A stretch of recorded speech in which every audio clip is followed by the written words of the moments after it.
Welcome everyone to our Family Addiction Recovery webinar. It's June 2021 webinar. This is Renaissance Ranch. We are so excited to be hosting this event, and we just are so thrilled for our presenters that will be speaking to us tonight. We have Christine Holding. She has her doctorate in marriage and family therapy and is a relationship expert, and we'll introduce more of each speaker as we go through tonight.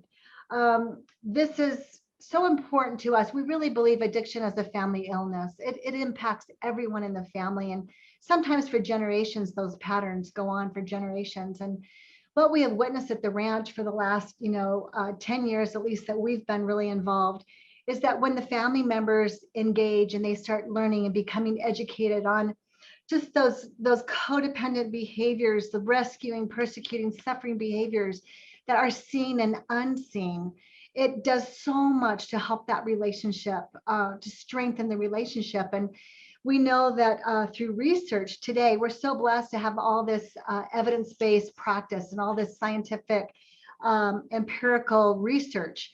And there's so many research studies that indicate that when the family members are involved, in fact, I'm thinking of one from the National Institute on Drug Abuse, when the family members engage in treatment, when their loved ones are in treatment, it increases the likelihood of long-term sobriety. And that's defined as over a year by at least 80%.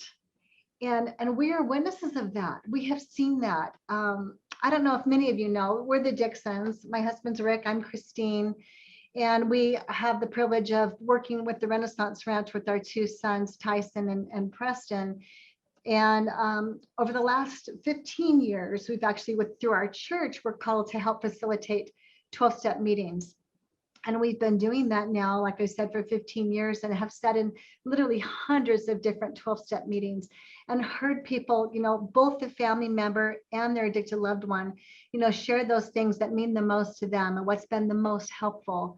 And definitely it's working on that relationship. It is the number one best leverage, according to research, to help a family member engage in treatment, stay in treatment, and maintain long-term treatment gains.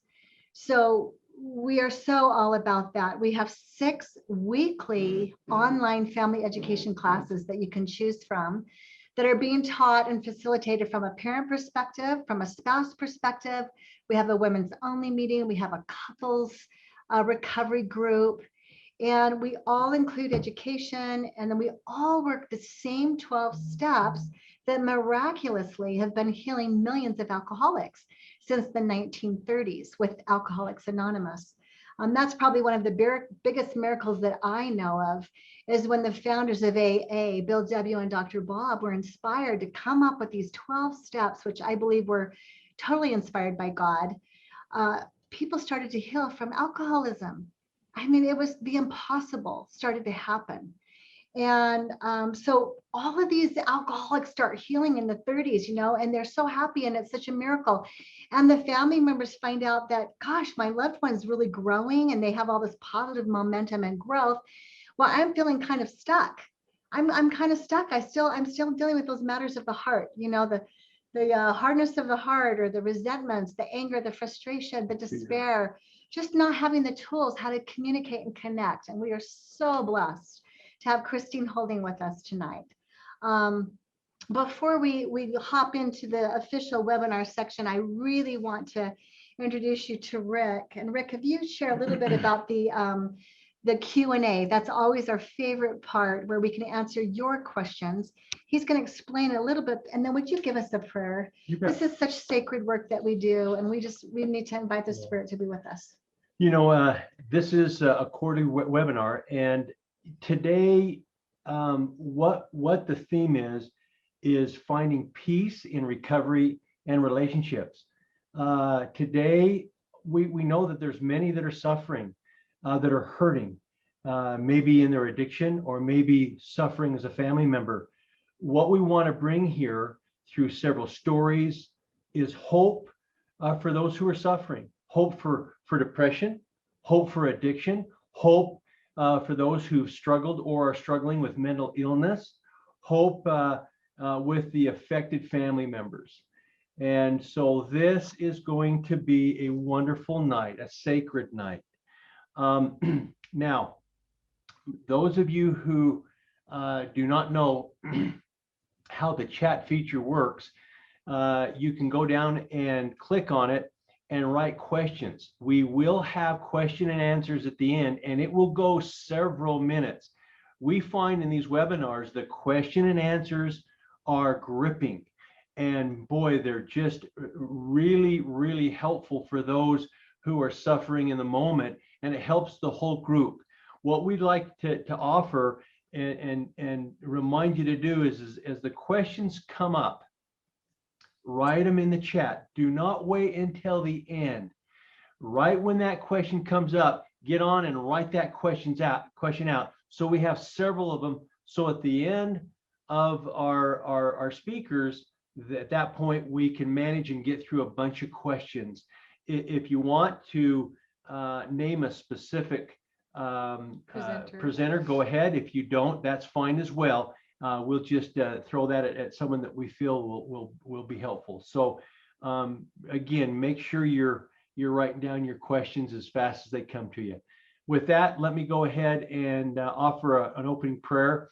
And then Christy, you can introduce Christine. You okay? bet. You bet. Our dear Heavenly Father, we come before thee this evening with gratitude in our hearts. Thankful, Heavenly Father, for the privilege and the honor to be able to be involved in recovery, to talk about key principles, to talk about the healing process, and to give hope, to have those who've gone through hard times. May their darkest days may now be their greatest assets to help all those who are listening. We pray, Heavenly Father, for thy Spirit to be with us, to help us receive personal revelation and inspiration for our own lives, for our own recovery, and for our families. We're grateful to be here tonight, and we pray that thou would help us to be able to focus and be in the moment. And we pray for these things in the name of Jesus Christ. Amen. Thank you so much. All righty. Well, I had the privilege about a year and a half ago of speaking at an event where Christine spoke. And it was very clear to me that she is very passionate about helping families and relationships. She holds a doctorate degree in marriage and family therapy and is a licensed psychotherapist and a relationship expert who specializes in helping families build and repair healthy and secure relationships. She is the owner of the EFT clinic for couples and families and Sunlight Family Therapy, which is located in Mill Creek, Utah. And she actually has a few different centers now. And I know that she has over 20 marriage and family therapists. So a lot of times when people call me and they're asking for, I think I need a little bit more in-depth, help with a therapist, I always recommend to call Christine just because she has so many therapists. And I think it's important to find someone who has a similar background of maybe the issues that you're going through. And she's been so gracious and so helpful that way. She's an international certified supervisor for EFT, which is one thing I am super excited about. It's emotionally focused therapy, and EFT is the #1 best researched. It's the gold standard right now, and the highest evidence-based practice, most effective evidence-based relationship therapy that's available today. And she's really, really very knowledgeable about that. And like I said, she's a supervisor and a trainer in that. I hope you'll cover a little bit about that tonight. I've been thinking about that. I want to hear some of that. So I'm going to turn the time over to Christine. Thanks so much.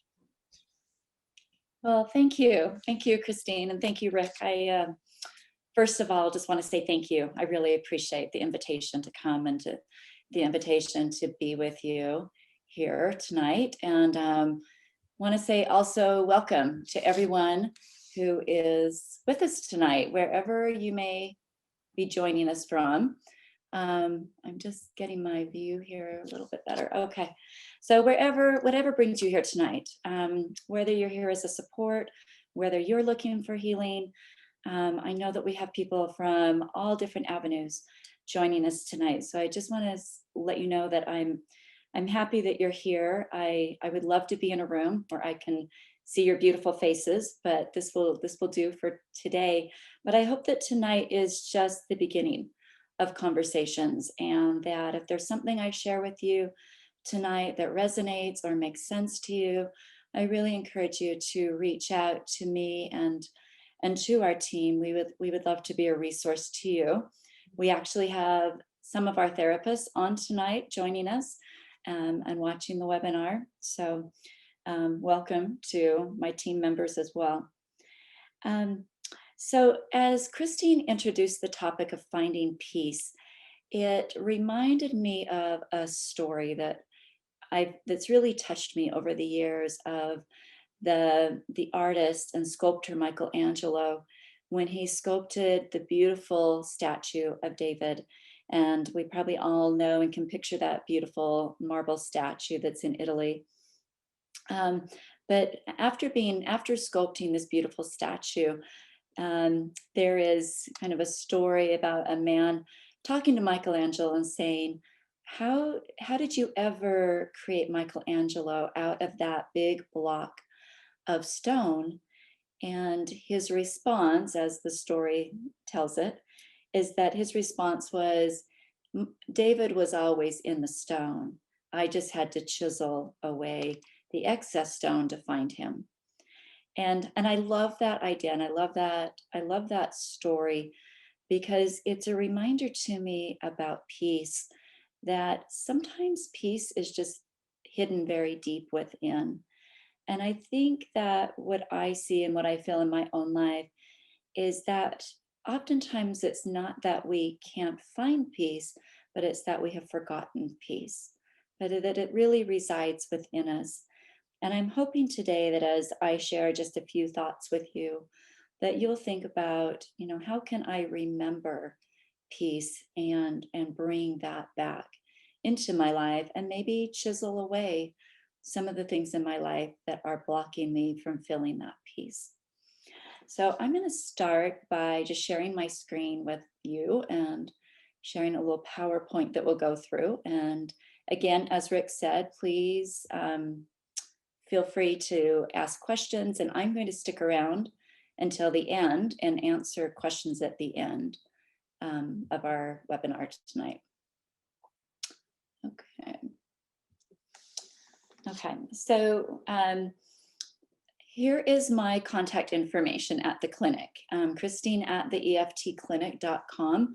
So feel free to reach out, send me emails. If you'd like me to help you get connected with someone or any extra help, I'm happy to do that as well.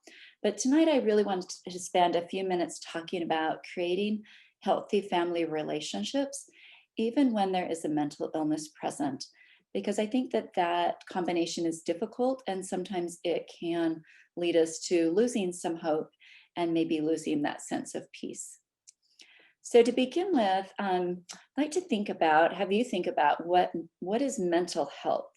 It's interesting. Sometimes I have people say to me, like, I have mental health. And usually my response is, well, of course you have mental health. Like, if you're alive and your heart is beating and your brain is alive in your body, you have mental health. We all have mental health. And many of us also have mental illness. And one of the takeaways that I hope you get tonight from the things I'm sharing is that if you or a family member is working through or dealing with or treating a mental illness, you're not alone. Over half of Americans, in sometime during their lifetime, will have some mental illness that they are coping with. And because our brain is such an important part of our body, it's not unusual for us to experience some kind of deficit or some type of issue that leads to a possible mental illness. So we're going to talk about a few of those tonight. But when you think about mental illness, I just want you to think about that your mental health is everything emotional, social, relational, psychological that is going on with you. Mental illness is when there is some disruption in your daily functioning or in your relationships or in your health around your mental health. So there's a wonderful medical doctor and psychiatrist by the name of Dr. Daniel Siegel. And if you haven't ever read his work or looked at his work, it's worth just a quick Google on the internet. But he has a wonderful TED Talk on what is the mind. And again, oftentimes when I work with clients and I talk to them about what their mind is, and I say, can you put your hands on your mind? Can you touch your mind? And the first thing they'll do is they'll put their hands right on the top of their head. And we talk about, okay, well, that's right. That's your cranium, that's your brain. But what is really your mind? And this diagram, I think, is a great indicator of what your mind is, because you can see the brain in the cranium, and then you can see the spinal cord coming down and all the nervous system, everything that wraps the body. And we consider all of that the mind. And so we experience things. When we experience illness, we experience it in our mind. We say to somebody, I don't feel like I'm in my right mind. And that's why so often we have physical symptoms that relate to mental illness. We may say we may feel something in our gut, or we may feel pain in our chest, or tightening in our throat, or aching arms or aching legs. And that's because the mind encompasses the whole body.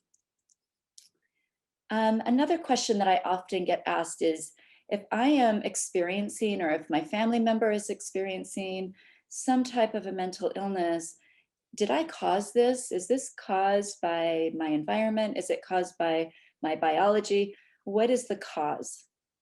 Which is a great question. It's a difficult question, of course, to answer. And I have found it much more helpful if you are treating any type of a mental illness, whether yourself or a family member, someone you love, is to let go of thinking about what caused this and look more at influencers and what currently impacts that mental illness. Asking, how do my genes possibly influence? So if we're looking at addiction, we may say, we can see that there's 2 or 3 generations of addictions in our family. So that's going to be an influencing factor rather than a causation or a causal factor. I may have grown up in an environment where drugs or alcohol were readily available to me. And so rather than looking at that as a cause, looking at things as an influence is helpful, because it allows you to take some more power over that. It allows you choices rather than looking at things that as a causal relationship. So hopefully that makes sense. It's a very nuanced difference between looking at causes versus looking at influence. But I always think, if whether you're trying to help yourself or a family member, trying to regain power and looking at options is so helpful and helps you to feel more hope. And so when you look at things as influencers rather than causation or causes, then it helps you to understand that there's things that you can do, and you have options. So I want to talk about 3 different influencers of substance abuse disorders, that what we say in our profession is they may have a comorbidity, meaning that people experience them at the same time. And there's a high factor of this type of comorbidity between these 3 different mental illnesses that I'm going to talk about and substance abuse disorders. So the first one I want to mention is depression. And my statistics are a little bit old, as you can see. They came from 2019, but they are still pretty on point for where we are in our state and in our country. So right now, there are at least 1/3 of Utahns that experience diagnosable depression. And almost 1/3 of teenage girls report feeling symptoms of depression and say that they have seriously considered suicide at least once in their life. Nearly half of teens who are diagnosed with major depression do not receive treatment. And let me say it this way, nearly half of those teens who have symptoms of major depression will not go in for treatment or do not get treatment. And almost 1 out of 5 children have some type of a diagnosable mental disorder. So we can see that we aren't alone. like even within our same clinic, we were talking about it today in the supervision, and several of the therapists themselves were talking about their own depression and what they were doing to treat their own depression. So it is something that we see a lot of, and this is kind of the face of depression for me.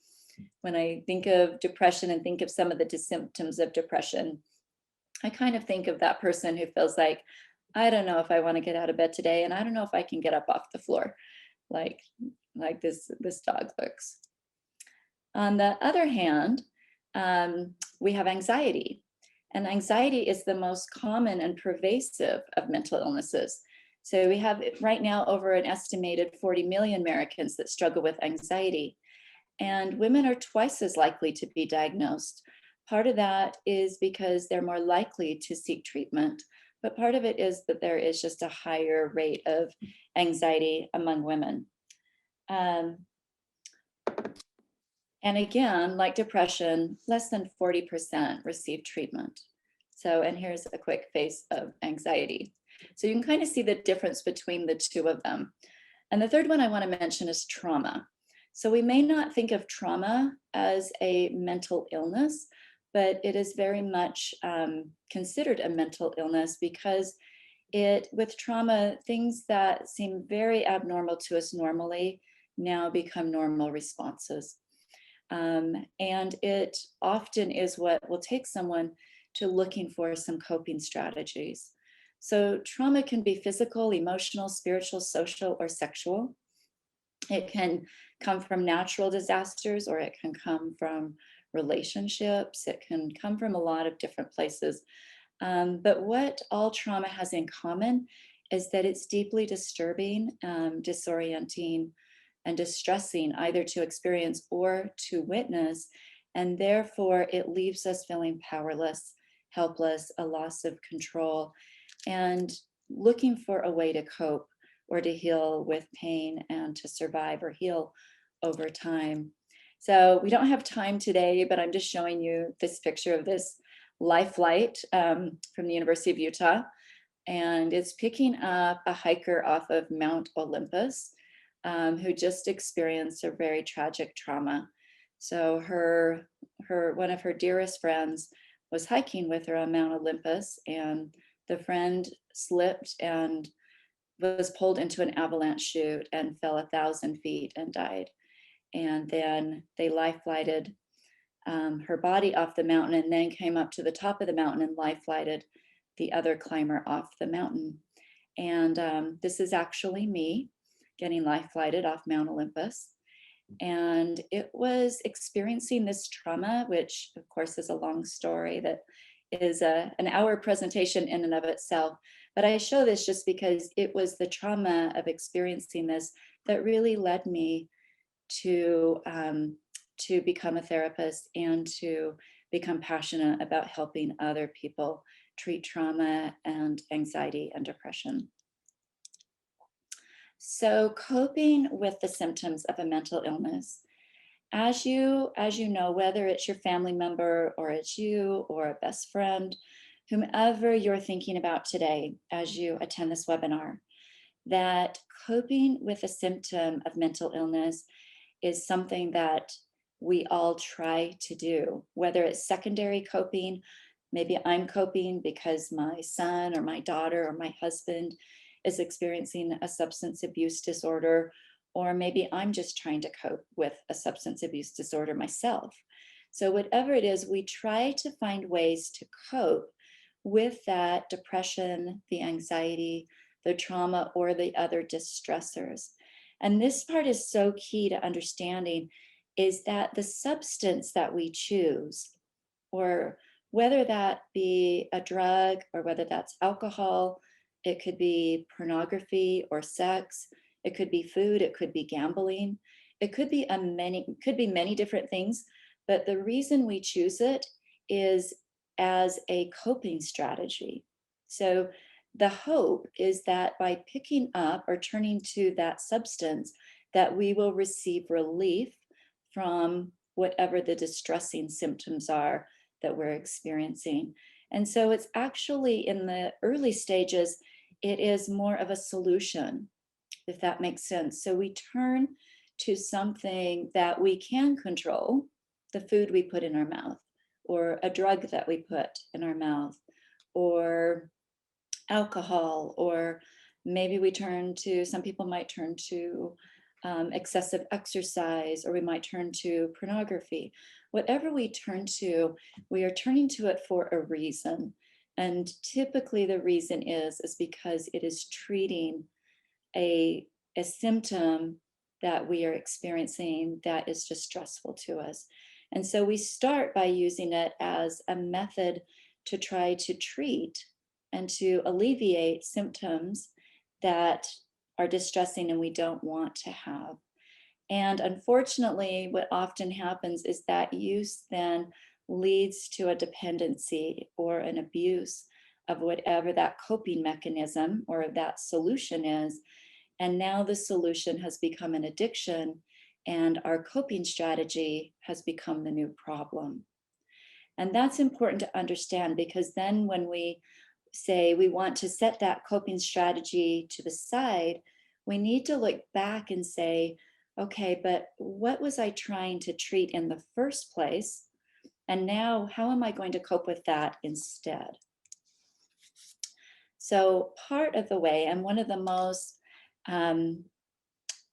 most deeply researched, widely researched, and effective methods of coping is to turn to relationships and turn to attachment. And so there's many other things that we could put in that place and say, okay, if I'm not going to turn, say, to a drug, what am I going to turn to instead? And there's a number of things that we could identify there. The one I want to talk about right now is turning to attachment and turning to people in our lives.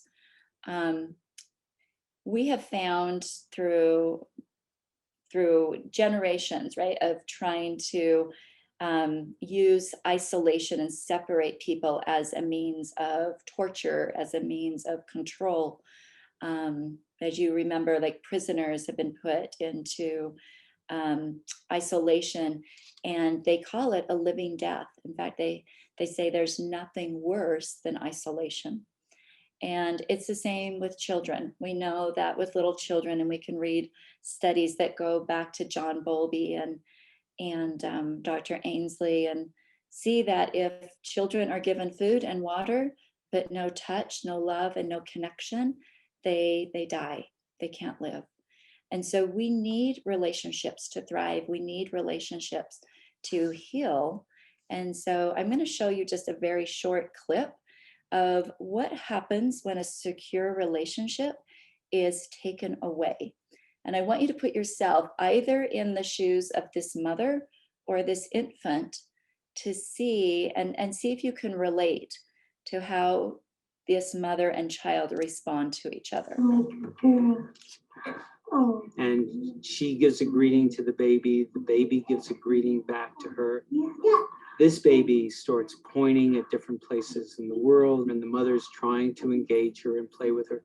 They're working to coordinate their emotions and their intentions, what they want to do in the world. And that's really what the baby is used to.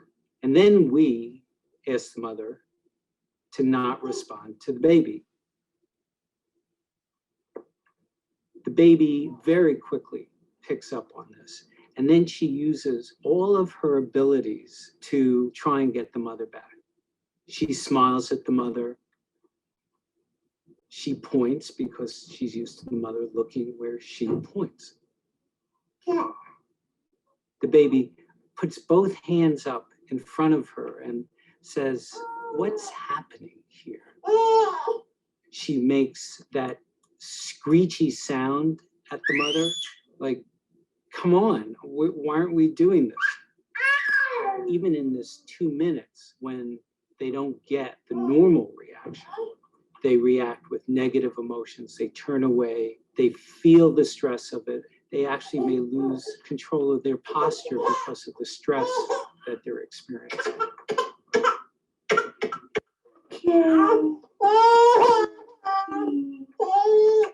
I'm here.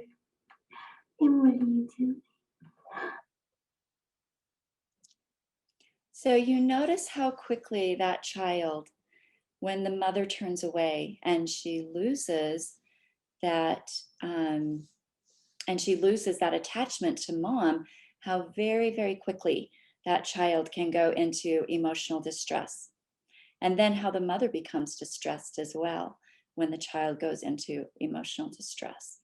And so these attachments, these feelings of safe attachment, wherever we are in the family, and whatever your own personal situation is, thinking about how do I intervene into this system? How do I intervene into creating health and wellness for my family, for my loved one, for myself?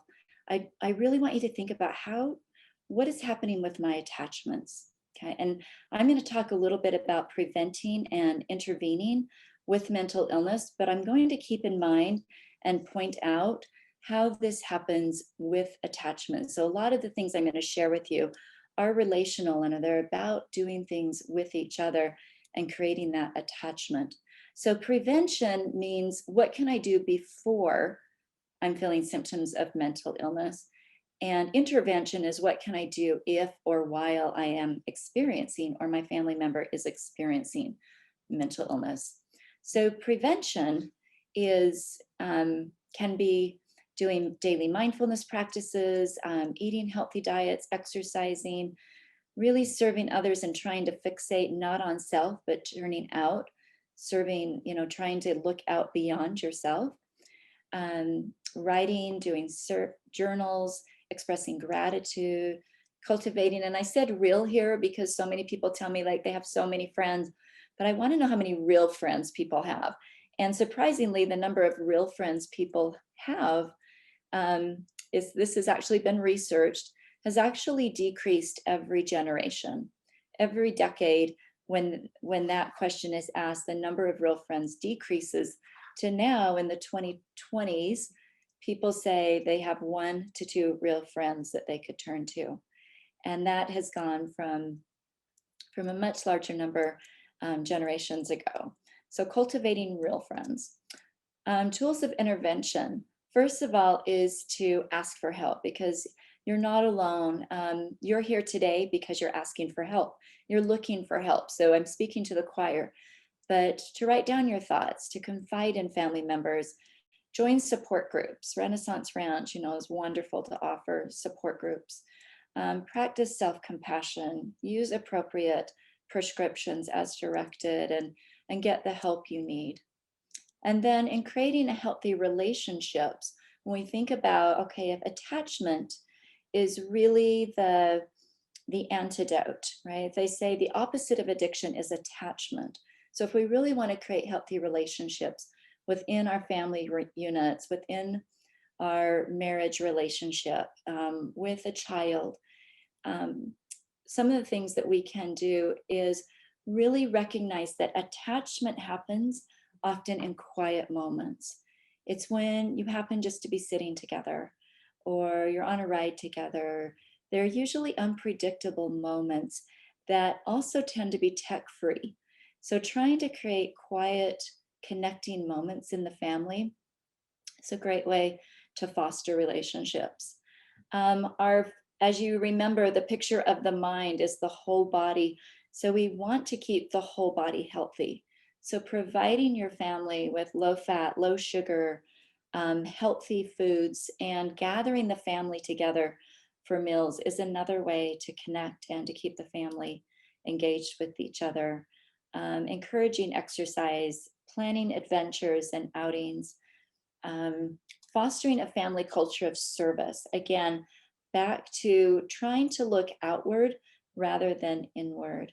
And then a very important one that I think often gets lost as we are working through these types of situations with families is what I just call the 8-to-1 rule. And that is that we all need positive interventions.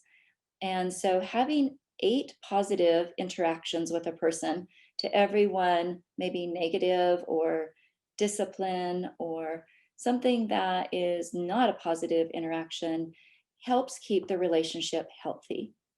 If that is reversed and there's 1 positive to 8 negative, that relationship is going to be very distressed.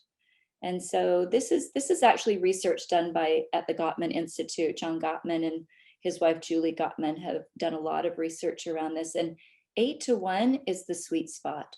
So, and that can be as simple as a smile. It can be as simple as just a few kind words. And again, interacting with real friends. And then finally, probably the most important is just expressing unconditional love. And you can do that through many ways. And one of the things I ask my clients to do is to have a ritual of love in their family every day. And so a ritual of love could be, we don't leave without saying goodbye. Or when a family member walks in the home, we greet them, we give them a hug. There's something that we do that's a ritual of love in our home every day, even if it's a very simple, something as simple as just a nice text or a happy emoji, something that says you're loved in this family, you're loved in this relationship, and you have a safe place. Okay, so I'm going to stop sharing here a minute and just jump back on. Okay, so hopefully that was a quick trip through. Hopefully some of those tips are helpful to you. If you have questions, please throw them up on the screen for the Dixons. And again, I will stick around and try to answer questions at the end of the webinar. Thank you.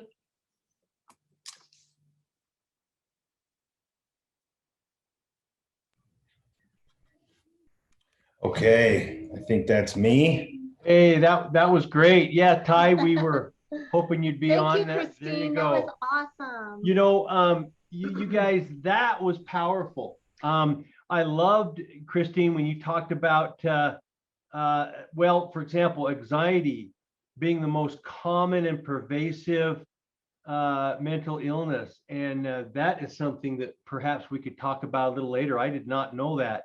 You talked about people looking for coping strategies to deal with depression, anxiety, and trauma. That's where addiction comes from, of course.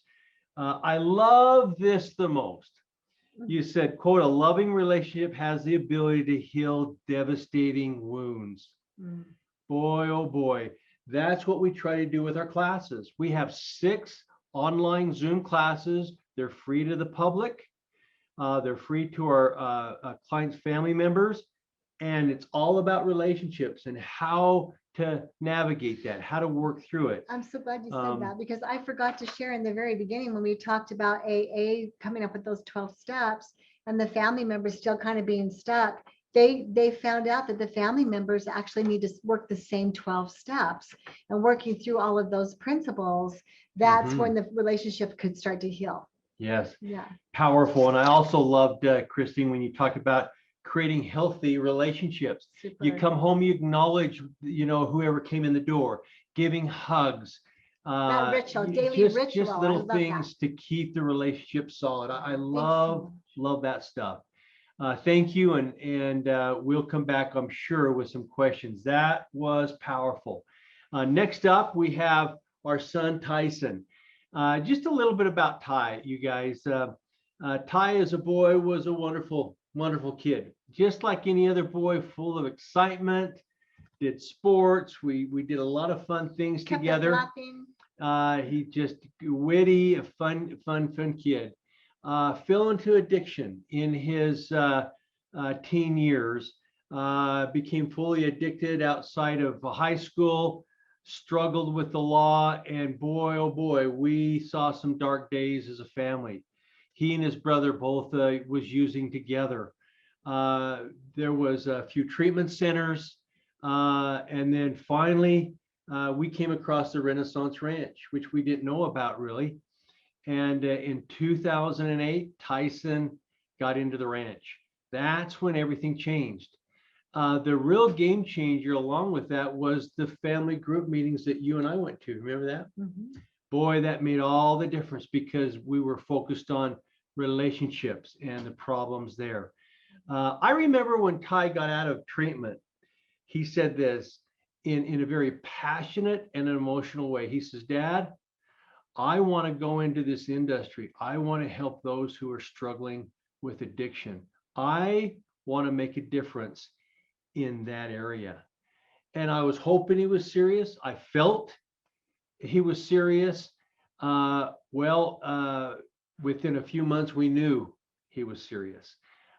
He became graduated as a substance abuse counselor. In 2012, was able to open an outpatient, intensive outpatient treatment program with the Renaissance Ranch. Later, together with Preston and Ty and his husband and wife, we were able to purchase the residential center. And as a family, we are all passionate about the ranch and about making it happen for those who enter therein and their family members. Tyson will be talking with us a little bit about the disease aspect of addiction, and then the proven antidote in his mind for working through this. So grateful for Tyson. Tyson, if you could come on and unmute, and there you are, and we'll turn it over to you, brother. Okay. By brother, you mean son. See, we're so tight nowadays that he calls me brother. He's my brother. All about the brotherhood. Love it. Yes, thank you for having me on. And Christine, that was great. That's really, that kind of hit me, seeing the mother with that blank stare and their child, and the child, you could just see how they're feeling, like, Mom, are you broken? This is not normal. And it just, it reminded me of where we get to in our addiction. We become the zombie and the straight-faced individual, and we're not able to feel that connection in our relationships. And so anyone on the other end of that needs that connection is gonna suffer. And so that's why I think it's really important to understand that when it comes to addiction, we're dealing with the neurobiological disease. The American Medical Association has classified addiction as a disease. Now, it doesn't start off that way. We for sure make the decision to use drugs and alcohol. But over time, as some things that Christine pointed out, our environment and our biology, if continued use takes place, the brain in the prefrontal cortex, where we make our where we make our decisions from, that part of the brain starts shutting down more and more, and the addiction lays hold in the amygdala, in the midbrain. That's where it starts, and that's the part of the brain that tells us that we need to eat and drink water and breathe air to survive. That part of the brain is all about survival, surviving at all costs, no matter what. So the brain associates eventually the substance with survival. And so not only do we do insane things despite obvious horrific negative consequences, we also have emotional displacement, just like what we saw in that woman. We become straight-faced. We become detached from being able to feel. We don't comprehend that we are harming our loved ones. It's not something that we intentionally do. Our brain gets to the place of an emotional vice grip, of fixated on our selfishness and what our brain perceives we need to survive. And being off substances, being off of them, we're still in that sick state. And so, there was Alcoholics Anonymous, that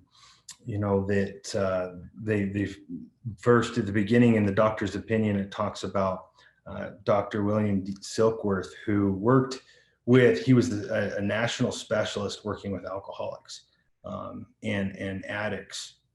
And his conclusion, was essentially that which is kind of the similar today, medically, there's only so many things that can be done with an addict and with an alcoholic. They can mitigate symptoms, withdrawal symptoms, and different things like that. But the causation the remedy, if you will, is a lot deeper. It's the causes and conditions that drove us to use and then to continue to use, and all the incorrect thinking and that we develop, and we get emotionally sick, mentally, physically sick, and spiritually sick. It's a belief that I didn't always have, but a belief that I have now, is that we're not just humans that have brief spiritual experiences here on earth, but that we're spiritual beings having a brief human experience on earth. And what that doctor said was that, speaking of the hopeless nature of someone when they develop the disease of alcoholism or addiction to the extent that they need to be hospitalized or they're completely despondent who they are. But what he said was, unless this person can experience an entire psychic change, there is very little hope of his recovery. Let me say that again. Unless this person can experience an entire psychic change, there is very little hope of his recovery. You know, when we share this with new guys, we see their face fall because what's a psychic change? What does this mean? Well, as we look at the 12th step, it says, having had a spiritual awakening as a result of these steps. And I'm going to jump to the end, right? The 12th step suggests that you've had a spiritual awakening as a result of these steps. Anyone can tell you that if they truly work the steps, that they get to that place. And that's what an entire psychic change is. It's a spiritual awakening. And the beautiful news about that is that it is available to every human being. That's been my experience.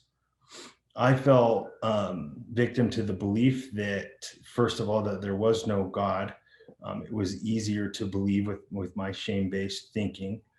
But then also that if there was a God, why I mean, how am I going to be helped? I mean, what is all the stuff that I've done?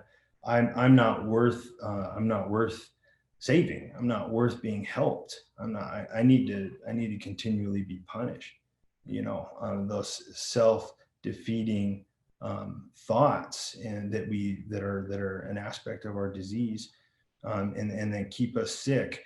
But a beautiful thing that I learned is that God does not make too hard of terms with those who seek him. And just like gravity is a sure thing, if you were to drop a book or your phone on the ground, it would fall to the ground, guaranteed, every time. It's been my experience, just as real as the law of gravity is, that God does not make too hard of terms with those who sincerely ask for help. And that was my experience. Growing up in a religious family, had said, hundreds of prayers. The first time I really, really prayed was when I just had a brutally honest conversation with whatever might be up there. And it wasn't pretty. And but I was finally at the place where I had a willing and a sincere heart. And for me, things started to change very rapidly, very quickly. And I'm just going to share, with the few minutes I have left, some of the key aha moments, or some of the key things that I have identified in recovery that have enabled me to make have a spiritual rebirth. And so one of the key things, for me, I try to keep recovery simple. I try to make it as simple as possible. And a lot of it for me is simply to try and stay connected to my higher power. And some people call it have the Spirit with you. Some people call it the power of the Holy Ghost. Some people call it the Great Spirit, or the being connected to the universe. And the good thing is it doesn't matter what you call it. But one of the best quotes of the identifying the real fruits that come from being spiritually connected, I just want to briefly read. But before I do, as it comes to relationships, whether you're an addict or alcoholic in recovery or the family member, we must work on our own self. That's all we have the control of is our emotions, our strengths, our weaknesses, that's what we have the control over. And the most effective thing that we can do to help to create positive, meaningful, enduring relationships is to work on ourselves. Specifically, I believe, to work on our own emotional and spiritual health. And so for me, it's critical to be connected to my higher power so that I can be connected to those around me, and especially those that of my family and those that depend on me, and the people I work with and the clients that we're blessed to serve. But this is a really cool thing that's been said of the gift of the Spirit. It says it quickens all the intellectual faculties, increases, enlarges, expands, and purifies all the natural passions and affections, and adopts them by the gift of wisdom to their lawful use. It inspires, develops, cultivates, and matures all the fine-toned sympathies, joys, tastes, kindred feelings, and affections of our nature. It inspires virtue, kindness, goodness, tenderness, gentleness, and charity. It develops beauty of person, form, and features. It tends to health, vigor, animation, and social feeling. It invigorates all the faculties of the physical and intellectual man. It strengthens and gives tone to the nerves. In short, it is, as it were, marrow to the bone, joy to the heart, light to the eyes, music to the ears, and life to the whole being. For me, that's the kind of life I want to live. And that's what makes recovery attractive to me, because we live on a new basis, a spiritual basis, and a design for living that really, really works. You know, it's also been said that if you're on the right path, it will always be uphill.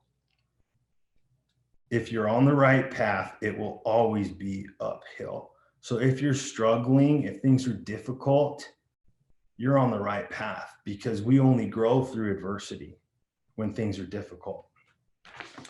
For me, the times that I'm the most irritable, restless, and discontent in my life or in my relationships, it's typically because I've been just thinking of myself.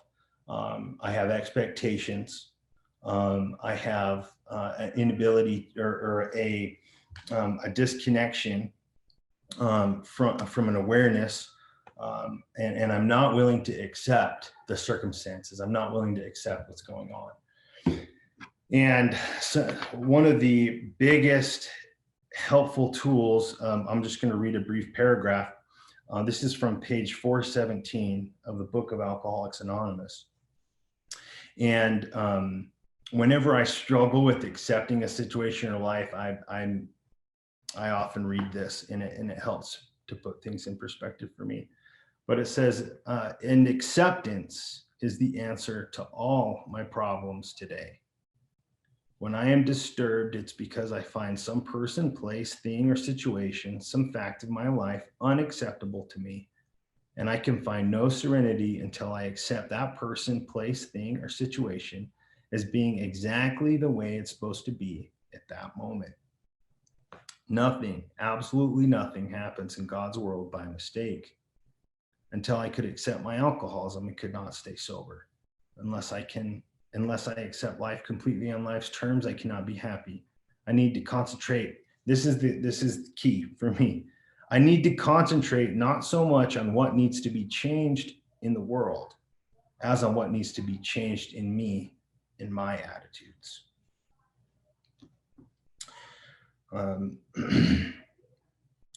I firmly believe that as we focus, if we focus on problems and we focus on what the problem is and continually trying to dissect the problem and express our feelings and I mean, we're in the problem camp, the problem increases. So as we focus on the problem increases. It's if we focus on solutions, the solution increases. What we focus on, what we put our time and our energy to is what we eventually manifest. And like I said, recovery is a program of action. We have to take action. We rarely feel like doing these things. A lot of the things Christine broke down are the same things that is our how to not relapse blueprint.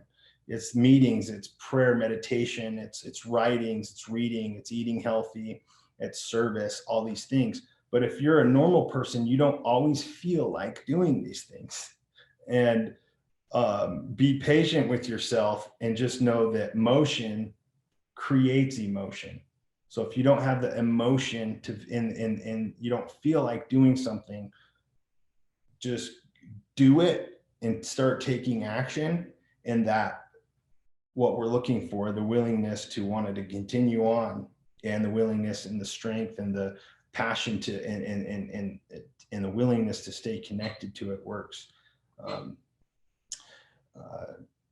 And just to close it off, we believe that the 12 steps are it's the practical application of the atonement of Jesus Christ, also known as the gospel. That's what we feel the steps are. And although we believe there's so many critical elements that help go into helping someone to experience real and lasting change, we believe that, as what was said by Boyd K. Packer once, he said, the study of the gospel will improve behavior quicker than the study of behavior will improve behavior. So in order to experience an entire psychic change, it may seem like a very insurmountable task, but it is not. And there's many great things and much fruit and a whole new life ahead for those of us willing to take the action and to do the work. So thank you for letting me share tonight, and God bless you all. Thanks, Ty. That was powerful. It was good. You guys, I remember before Ty got into recovery, I was sitting down with him. He says, look, Dad, I know you believe in God and prayer and going to church and all this stuff. I don't believe in prayer or a God. So I'll respect you, but you need to respect me. Is that a deal? And that's where Ty was. And a lot of times we see that when those who are coming into treatment, they kind of feel the same way. What happens though in treatment is a complete psychic change. I love, Ty, what you said. You said basically a complete psychic change must happen or recovery is not possible. And boy, we Christine and I, we do a 12-step meeting once a month down there with the brothers at the ranch, and we see psychic changes consistently. And then what Ty said was this: a spiritual awakening is a psychic change. Mm-hmm. We see consistently spiritual awakening happening, not only from with the addict, but for family members as well. That principle applies for family members as well. Of course, we saw that in Tyson as he went through recovery, a complete psychic change, a complete, incredible spiritual awakening. And now here Ty is the CEO of the ranch. Mm-hmm. Truly his darkest moments, his darkest times is his greatest assets now. to help others. Powerful, really powerful. Well, thanks, Ty. Hey, I'd like to bring on Matt Piper. Matt is a recovering addict. Here's a man years ago, his life was in shambles because of addiction. He went through the ranch. He gained some sobriety. Years later, come to work with the ranch because of his passion for recovery. He came to work 7 years ago in 2016 with the ranch. He has a powerful way to articulate key principles in a spiritual nature as it pertains to recovery. He is currently the program director, and he's working through becoming a substance abuse counselor as well. He also facilitates the weekly residential family group meeting once a week, every Tuesday, which is a real treat for those who are on. Matt is a personal friend. He's a wonderful, loving, if you cut him open and his heart would say, I love you. That's what his heart would say. He's going to talk about how his recovery led to greater peace in his marriage and also his career. So I'm honored to turn it over to Matt. Thanks, Matt. Thank you, Rick and Christy. I appreciate that. And thanks, Tyson and Christine. I appreciate that as well. So it's nice to go later on in the webinar because the presenters prior to you will set up your stuff beautifully. So I appreciate everything that they've shared tonight. So as was said, my name is Matt. I'm a recovering alcoholic, a recovering addict, a recovering codependent. What I suffer from is the disease of shame in which there's no cure, but it can be put in remission based on me staying in my fit spiritual condition and the daily maintenance of my 12-step program. So again, I'm grateful to be here tonight with you guys and grateful for all the family members. And I do see some great questions coming in, and I promise you we'll get to those tonight. And really hats off to you guys for the willingness to be here and to begin to work on your relationship. And I'll talk a little about that tonight, what that meant for me when I went through the ranch in April of 2013. And grateful for myself, my wife was willing to do some work as well. And Ty alluded to this about working on yourself.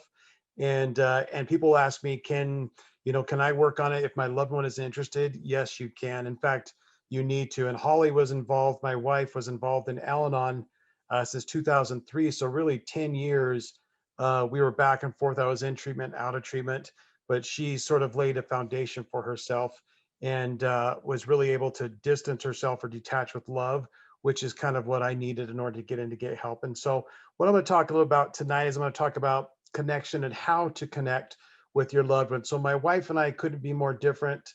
When we had our second child, they gave her pain medication and she took one and she said, I don't like to take it. It makes me feel like the room is spinning.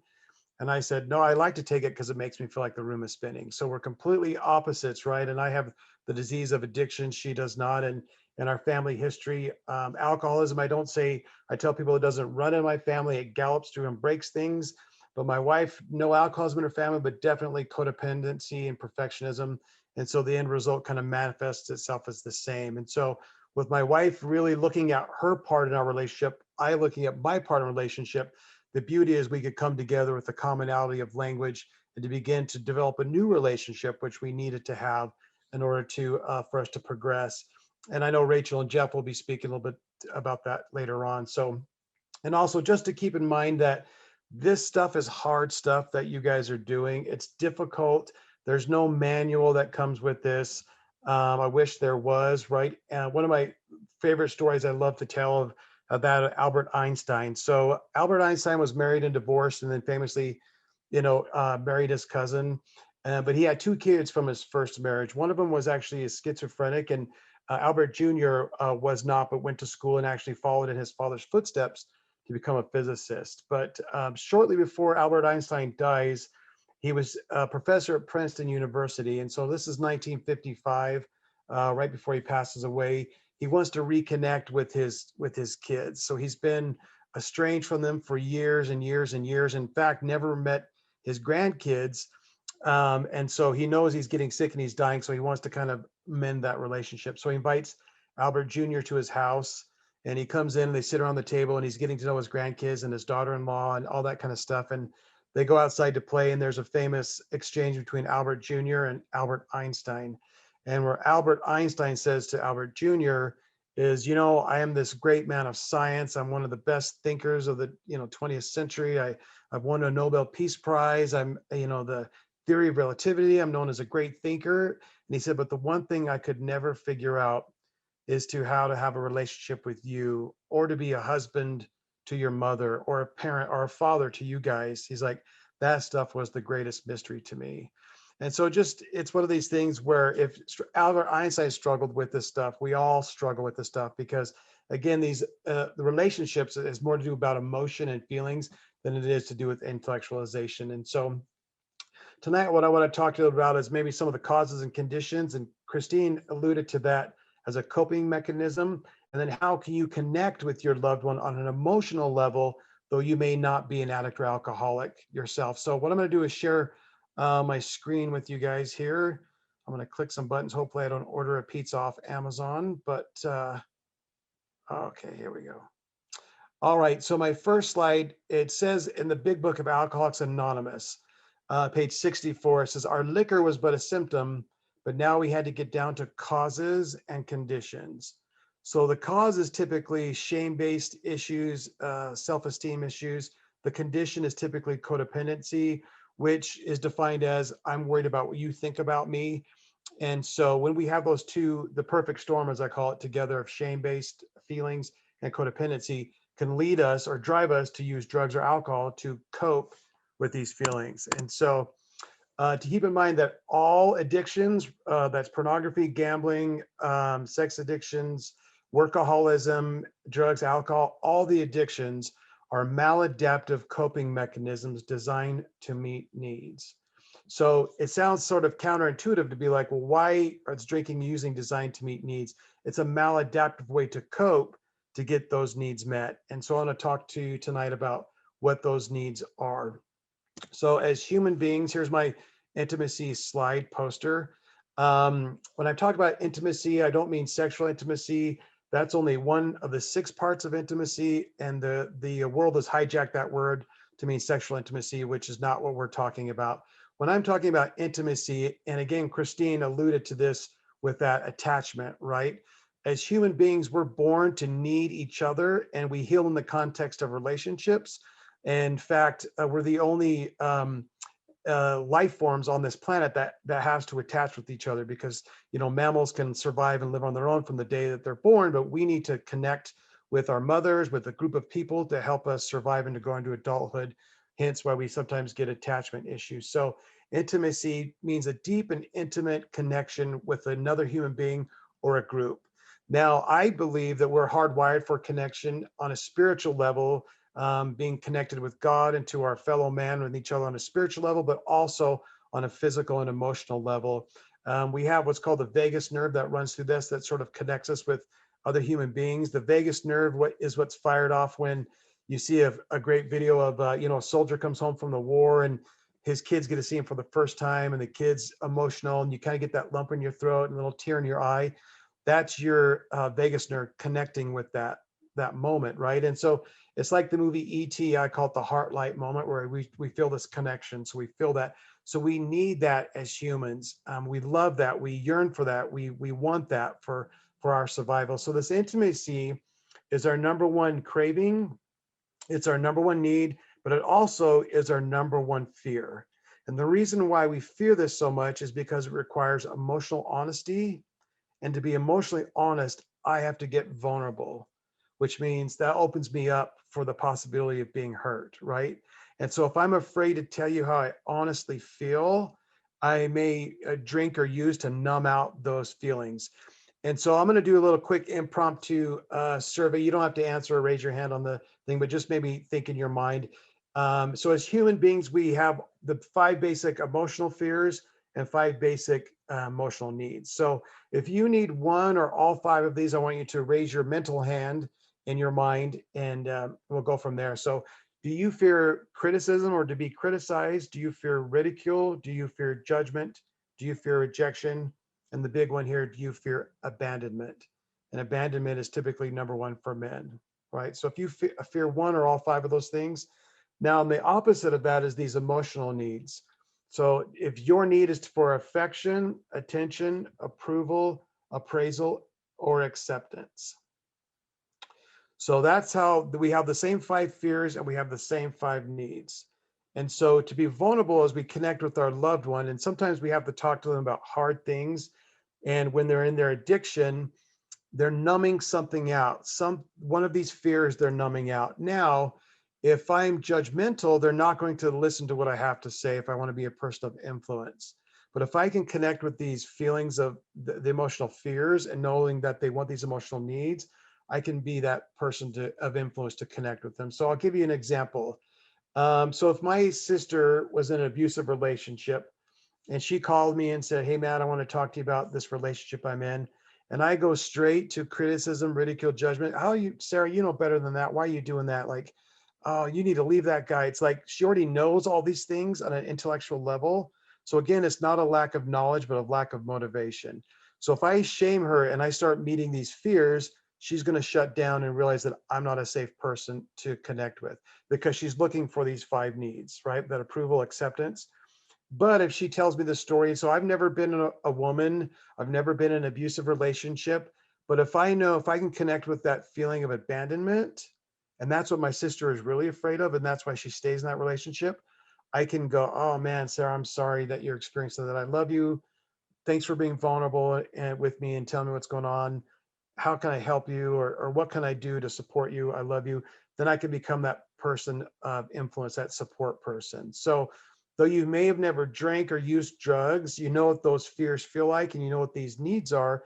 And that's exactly what the addicts and alcoholics are looking for, is that we basically want the same 5 things and want to avoid the same 5 things. Again, the vulnerability is terrifying because it means we have to take risks. And so in Al-Anon, they teach this. Oh, wait, let me go back here. They basically teach the 3 C's. You didn't cause it, you can't control it, you can't cure it, but how did you contribute to it in a positive or negative way in the relationship? So again, my alcoholism and my addiction, not my wife's fault. She didn't cause me to have it. She tried to control it, could never control it. She tried to cure it, couldn't cure it. But there are ways that she did contribute to it in a negative way and vice versa, right? And so this is a thing where family members feel guilty, like I must have done something. I'll try to fix it for them, or I'll try to help cure them.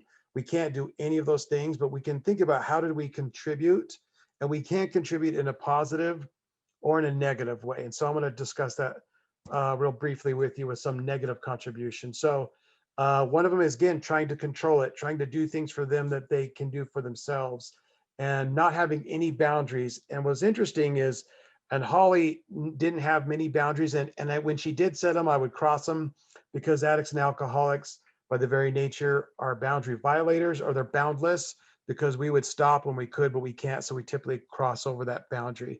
But once she set that boundary and I knew she was firm with it, it's like, you can't come home. I've changed the locks on the house. You need to go to treatment. If you don't, you can go someplace else. That was her boundary, what she was going to do if I didn't get help. And without that, and my parents too. So my parents, my wife, everybody had to get on the same page to set that boundary with me, or I was never going to get in to get help. And so the next thing in negative contributions and enabling behaviors, right? So paying for things, letting them use vehicles, calling in sick for them, taking care of things, enabling the behavior to continue. And so even in my own personal situation, I have a brother who's an alcoholic that lives in my parents' basement. And my mom is always telling me, you need to talk to your brother. And I try, but my mom still enables his behavior by letting him live there.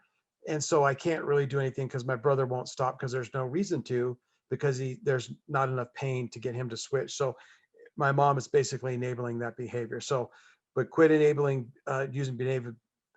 enabling behaviors, and then knowing the difference between caretaking versus caregiving. So caretaking is the codependent trait. Caregiving is giving help and helping where I can, if that makes sense. And then doing for others what they can do for themselves. So those are some negative contributions, but let's get to some positive contributions. So using the power of empathy. And that's what I talked to you earlier about, the 5 fears and the 5 needs. If I can be empathetic with you on an empathetic level, and I know what that feels like, I can be more helpful for you. And then I can set healthy boundaries and limits. And you can, and Brene Brown talks about this. She's used the acronym BIG. So what boundaries can I set that I keep my integrity, that I can G, be the most generous person to you. And so setting healthy boundaries and limits will help us to stop enabling and begin to communicate acceptance when behavior is lacking. So that is key. And Christine talked about that too, of unconditional love. So when we have to talk to our loved ones about hard things, drinking or using or whatever that looks like, their worth and as a human being is not on the table when we discuss that. It's like, I love you, but we need to talk about this behavior. So I'm communicating acceptance when the behavior is lacking. And last but not least is dropping the rope. And so in Al-Anon, they talk about a tug of war of pulling back and forth, and they tell family members, just simply drop the rope and refuse to get in that war, that tugging match, or not taking the bait, so to speak. And so these are just some positive ways that we can contribute. So again, the power of empathy. I can empathize with my loved one and love them and say, hey, I love you. I want to help you get help. I don't want to love you to death. And to realize that oftentimes while they're in their addiction, they're going to say things and not really say hurtful things, and just know that's not, it's your addict or alcoholic you're speaking with, not your loved one. And so, and remember too, as we're communicating with humans and each other, the universal need within all of us is I am of worth, my feelings matter, and somebody cares about me.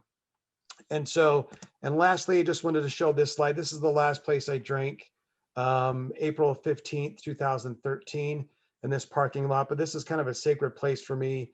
It's kind of where I met God and where I drank for the last time and finally felt hope as I got into treatment, and grateful for my wife for setting boundaries with me and really just saying that I needed to get in and get some help. And then she got in to get some help, and then we were able to come together, as a couple, begin to heal from that. And she worked on her own program through Al-Anon, and I worked on mine through AA, and then we could come together. It's so important to be able to work on yourself first. And in reality, I always tell people, if you want your family member to change, work on yourself first. And as Wayne Dyer says, when you change the way you look at things, the things you look at change. So thank you guys. I appreciate your attention tonight. Thank you for letting me share, and I'll turn the time back over to Rick and Christy. Thank you guys. Matt, that was amazing. And this is why we have classes, because sometimes it feels like a fire hose. There's so much to cover. And I love, Matt, that you covered about boundaries, because that's what we see. We just tend to see those same behaviors, over and over and over again, until family members learn how to set those loving and yet firm boundaries. That's the most loving thing we can do. Doesn't mean we don't still encourage, we still don't love conditionally, but disease is very powerful. And I appreciate so much Tyson talking about the disease aspect as well, because until the pain is great enough, we're all not motivated really to make changes. So it's consequences is our best friend sometimes in allowing that, but yet being there with support and encouragement. Matt, that was awesome. Another quick thing I want to share that I love about our men. Our men that help facilitate our classes model so beautifully this idea of connection and attachment. And men are so socialized in all cultures. The boys are so socialized to become very tough men, to not show emotion, to not complain, to to never show those thoughts and those feelings. And because of that, many times men suffer from loneliness and depression. And it's all, if you think about that, there's a story I just heard of my friend the other day talking about how his son, trying to make him tough as a football player. And he goes into his first little football league, and the coach is saying,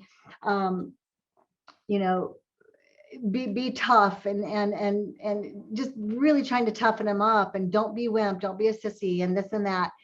And so when the little boy goes home, he goes home and he's really kind of quiet, and his dad's watching him, and he sees he's picking up a flower, and he sees the cat. He sits on the couch and he looks at his dad and said, "Dad, can football players still snuggle?" And his dad realized that the boy was struggling now with his identity, that this identity of being masculine, being tough. Well, it doesn't promote intimacy. It's not what women want. We want our men to be vulnerable. We want to connect at that beautiful, deep emotional level. And so, you men hop up into these classes and learn from our beautiful male facilitators how to be emotionally honest and how to be vulnerable. And that's when you have a connection. And how to feel. Yeah. Yeah. I love what you said, Matt.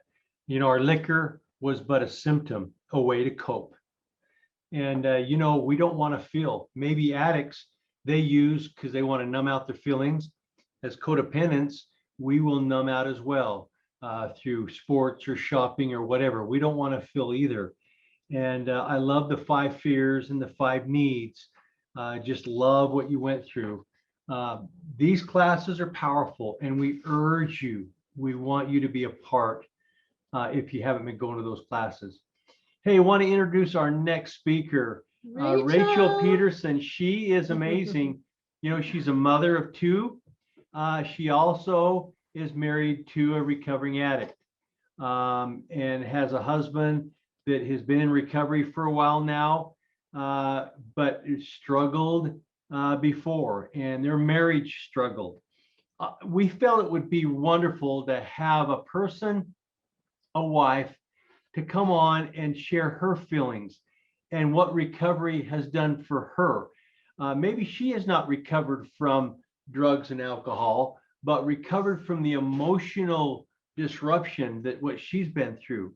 Her husband went through the Renaissance Ranch back in 2019, was treated for an alcohol addiction. And her story, Rachel's story, is incredible and will give a lot of hope. But there was some dark days as well. So Rachel, why don't you go ahead and share your feelings and kind of your road to recovery. I would love to, and thank you so much for having me on here. We've already been fed by so much. I do have notes that I've written down, and it's kind of had me add notes and kind of change some of the direction I was going. I was asked to kind of talk about my recovery and a little background. My husband, he's an alcoholic, and by the time we made it to the ranch, he'd been in active addiction for about two years, and he drank in isolation, and I had no idea. And so watching that video of that baby trying to connect with its mother really hit me, because I was that baby. My husband shut down, and he made it through. He started drinking and did that without me even realizing it. And I was a mother of, at the time, 2 4-year-olds. History there, they're not twins. We had one. We struggled with infertility for a very long time. We had one, and when he was a month old, we found out a birth mother contacted us. And so my boys are 8 months apart. And so I was in crisis mode with my children at age 4 and didn't really realize what was going on with my husband. And he made a lot of choices that really tore our family, like destroyed our marriage. Like it really was destroyed. And the alcohol was the biggest symptom. And we were seeing a therapist, and we're trying to do things. And our therapist, an amazing therapist, and she got through to me very quickly, but could not get through to my husband. And she ended up helping facilitate a intervention, and we got him in to treatment. And then thus started the most, and that was about 2 years ago. So that started the most amazing 2 years of my life. I'm 39, and I never thought that the best year of my life would be 38 and 39.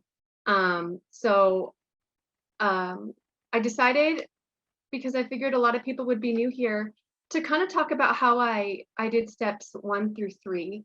Those tend to be the ones that really set you up for the rest. I mean, the 4 through 12 are difficult too, but step 1 through 3 are really where I what I'm going to focus on tonight. But before I get to step one, I kind of had to go through the denial or the grief, the stages of grief before step one could become a possibility for me. I found out my husband was drinking in January, and he went into Renaissance Ranch in March. So he'd been drinking for a while before I ever really realized it. But looking back now, there were so many signs. He had isolated himself emotionally from me. It was like I was living with a ghost of this man I knew. And at that point, we'd been married for 16 years. I kept thinking, something has to change. Something has to change. And I grew up in a very religious upbringing, and I'm LDS. And so I spent a lot of time at the temple. And really, at that point in my life, my understanding of God really was part of, I just realized I start my timer, was part of my my only understanding of God was through my religion. I didn't really realize what the 12 steps could do for me to have a relationship with this God as I understood him. And so about a month before, I found out how my husband was an alcoholic. I didn't really realize the severity of his alcoholism, and I was really struggling. He had told me at that point that God wasn't real. He didn't believe in God. And it really hurt me. And I know his family was really in pain from hearing him say that, because it wasn't the Colin we knew. It didn't make sense to us. And so I was on my knees in the temple, asking God, what do I do? My marriage was basically over. It really was over. Without getting too far into it, it was over. I had just realized he's drinking literally every single day. What do I do? And I asked God, can I leave? I don't want to be here anymore. Can I leave? And I heard very distinctly in my ear God say, you can go. That's fine. You have a right to be happy. And I didn't realize that that's what recovery would teach me just a month later. But then God also paused a second, but then said, but if you stay, I've got a plan, and it's going to blow your mind. And so I went home to my emotionally distant husband, who was ignoring the cutest two boys on the planet, ignoring me, ignoring his family. I mean, he had isolated himself from every friend he had, every loved one he had. And in his mind, we didn't love him, which couldn't have been further from the truth. And so for that next month, I was kind of like a zombie, just kind of waiting to see this plan that God had told me he had for our family. And the way it happened, it felt like everything was falling apart. I went to my therapist. I told her about some of the things that were happening. And she said, we need to get this guy in treatment. We need an intervention. And the denial hit me so hard. I didn't want to betray my husband like that. I didn't want to betray him and send him off to a rehab. That was not what I wanted to do. But she convinced me that that's what we needed to do. And we had an intervention, and his parents came, and the three of us helped him see he needed to go to rehab, and he decided to go. And there's something that Matt says a lot is nothing looks more like an exorcism than a intervention. And that's exactly what it felt with. I remember there was a point where my husband was completely bent over, and I'm like, this is like he's possessed of something. And it was the alcohol. And luckily he decided to go, and thus started the most amazing 2 years of my life. I was immediately invited to the family group. So my husband went in on a Monday, and I went to the first family group on Wednesday, and I really had no idea what to expect. I thought we would come and complain about our loved ones. I thought we would just like bash them and be like, how could they do this to us? They're so mean. And I walked in, and it was, Matt, you're gonna think this is funny. I didn't really realize like the setup of what was going on. And we sit in this circle. It wasn't on Zoom. This is, in 2019. And Matt starts talking, and I'm like, this guy, he talks a lot. I didn't realize he was the facilitator. I thought he just liked to hear the sound of his own voice. And while that's true, I didn't quite realize what it was. And the first time I went, it was on the difference between compassion and codependency. And I was in denial about how codependent I was. I thought that I was one of the most giving people ever. I like to bring people together. And I really had to deconstruct who I was and really look at my motivation for why I was doing things. So to give you an example, I like to be the one that planned all of my neighborhood get-togethers. I would get kind of like territorial if somebody else is like, hey, let's all go to dinner. I'm like, how dare they? That's my job. That's what I do in our neighborhood. And I was assigning myself all of these things that my motivation was more for the recognition of doing these things than it was to bring people together. And so I really had to kind of to step back from pretty much everything that I was. And recovery took me in a lot of places that I really never thought it would. I didn't realize I wasn't taking care of myself. I have allergies that are just bonkers crazy year round. And I did immunotherapy like 20 years ago to help my allergies, and it got better. And I knew my allergies were getting better, but I keep taking more antihistamines thinking that'll fix the problem. And finally I'm like, I need to go get help. I need to go get my allergies fixed. My husband's taking care of himself. He's taking care of his allergy to alcohol. I can go take care of a basic need. And I also have been putting off LASIK for like 10 years. And my therapist sat down with me and she's like, why aren't you getting LASIK? I'm like, well, we can't afford it. And she went through and made me realize that we could afford it. And it was something that it would help me. And so I went and got LASIK, and I was afraid to ask my husband. I'm like, okay, I want LASIK. And he's like, yeah, that sounds like a great idea. It just made me realize I was taking care of everybody else around me, and I was dying. I was shriveling, and I was losing who I was. And so that's one thing that recovery has done for me, is it's made me realize I am worth things. I am worth being taken care of. I am worth a husband who wants to be around me. And so, you know, when my husband was in the ranch, I really didn't know if we were going to be married when he came out. But as I gained a relationship with God that was separate from my religion, it really was, I realized that I would be okay no matter what. I'm very lucky that I feel very blessed and lucky that my husband worked his recovery and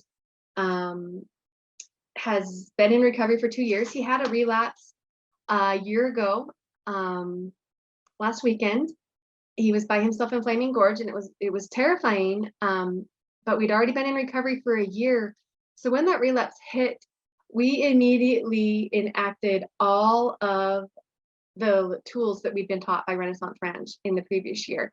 And he relapsed Saturday, and by Sunday night he was back in an AA and has been sober since. In fact, he's getting his 1-year chip at his AA meeting tonight, and that's why he's not here.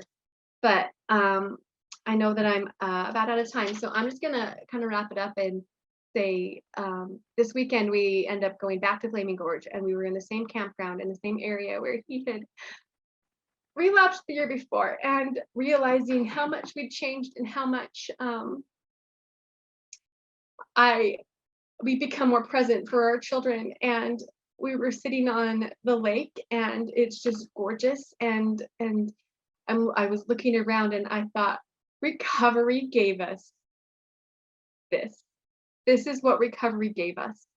And realizing also that recovery gave me the realization of what I needed, and I would have been okay regardless of what my husband had decided.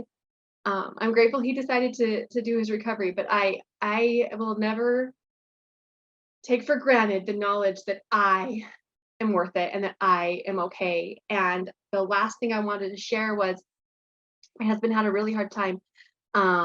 It took him a while to decide he wanted to come back to church. I mean, he had a relationship with God that was like better than mine for a while. And letting go of the idea that his religion had to be part of his relationship with God was really hard for me. And once I let that go, about a week later, he decided that, you know what, this religion might work for me. And he decided to go back. And I'll never, it was a real lesson to me to realize that me controlling my husband would never give me the peace to know that he made the decisions on his own. Every decision my husband makes in his recovery, in his life, is because they are decisions he has made on his own. And it has given me so much peace to know that his decisions aren't based on my codependency with him anymore. And that's about my time. So I'm going to turn it back over to you guys. And thanks so much for letting me talk tonight.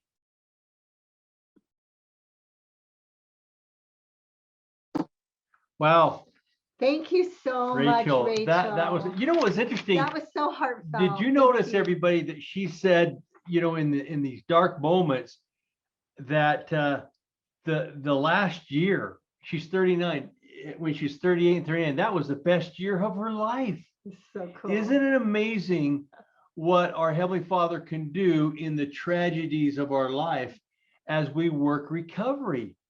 Some of you may have some questions for Rachel here in a bit about that. That was powerful. You know, she truly had a complete psychic change, just like her husband, just like those who go through recovery. We as family members will have a complete spiritual awakening, a psychic change as we work our own recovery. I thought it was interesting as well, Rachel, as you talked about codependent behaviors, trying to take care of everyone else. That's what you were doing and thinking that's really being charitable, but you were forgetting about the most important person, and that's you. And a lot of the psychic change came from understanding that and what codependency really is. So very, very powerful. Thank you in so what much. recovery has done for you. Thank you, Rachel. All right, our final speaker, Jeff Anderson. He is an alumni. He's been through Renaissance Ranch as well. What's interesting with Jeff, he's married to a wonderful recovering alcoholic as well. And as a couple, they're into recovery together. What's interesting with Jeff, for 12 years, he suffered from isolation, hopelessness. He struggled with depression, struggled with anxiety, had suicidal tendencies. And a lot of those were the causes and conditions that he struggled with, that the symptoms then become his drug of choice, which was alcohol, etc. So what a great story of hope Jeff has. And so let's turn the time over to him and talking about how recovery helped him overcome the tragedy that he went through and how he found peace. Thank you, Jeff. Thanks, Jeff. Thank you very much. Man, coming at the end of this webinar is pretty powerful. There's been a lot that's been shared tonight that I'm glad the camera was turned off for a little bit there. My emotions have been pretty strong tonight. And so I would just want to first of all thank everyone for what they've shared tonight.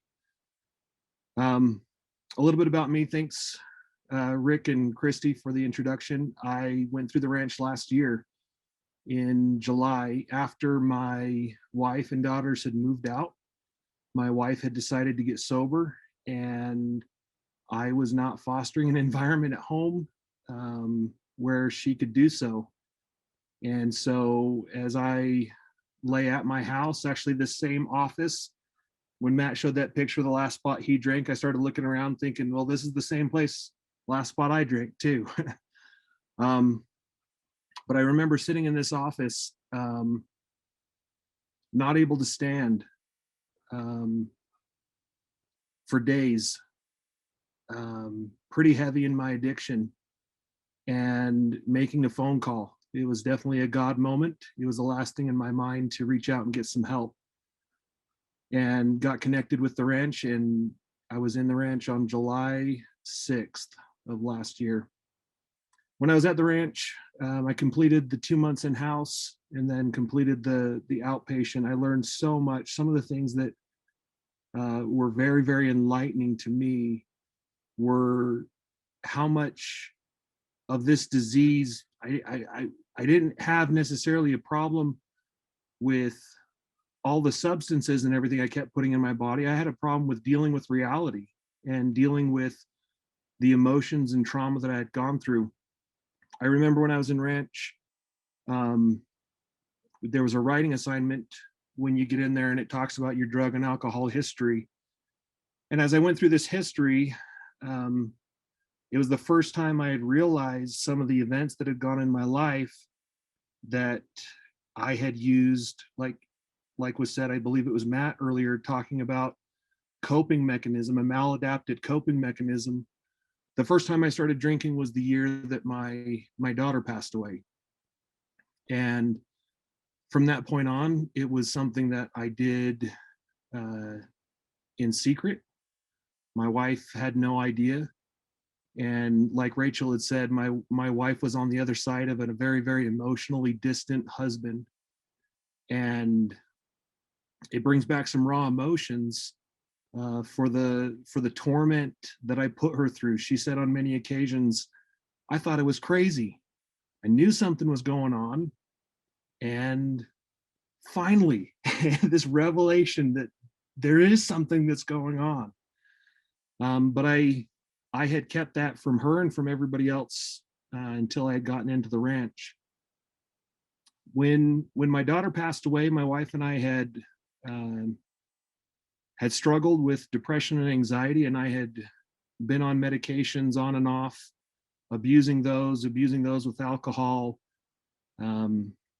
had problems with pain pills and other substances for years. And I had justified, and I appreciate what Christine had said about, there's a time and a place for prescriptions to be used, as long as it's with doctors. Well, I was the doctor because I was running my life and I was controlling everything.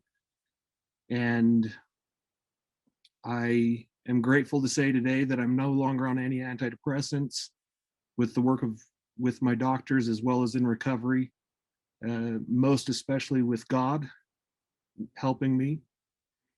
But I struggled, like I'd said, for about 12 years. And what I learned in the ranch is that I was emotionally sick from a child. We didn't talk about emotions growing up in my house. I was very, very distant from my parents, and in turn started to become very, very distant from my loved ones because I didn't know how to deal with emotions. I served a LDS mission. And so on the surface, I'd been doing everything that I was supposed to be doing. And when I came home and got married and a few years later had that tragedy, I started to question my testimony, my belief in God. And to be honest, when I went into the ranch, I didn't realize that it was a God or a gospel focused program.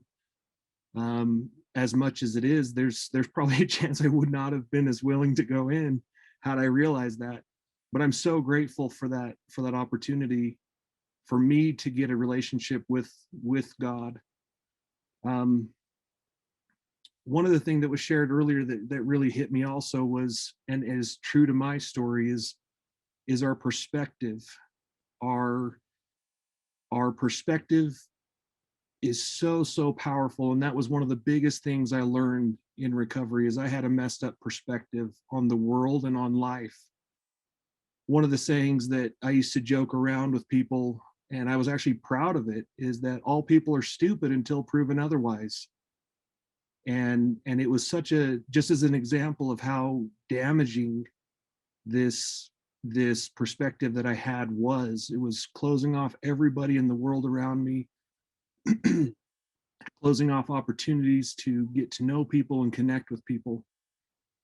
Today, my goal is to live in the solution.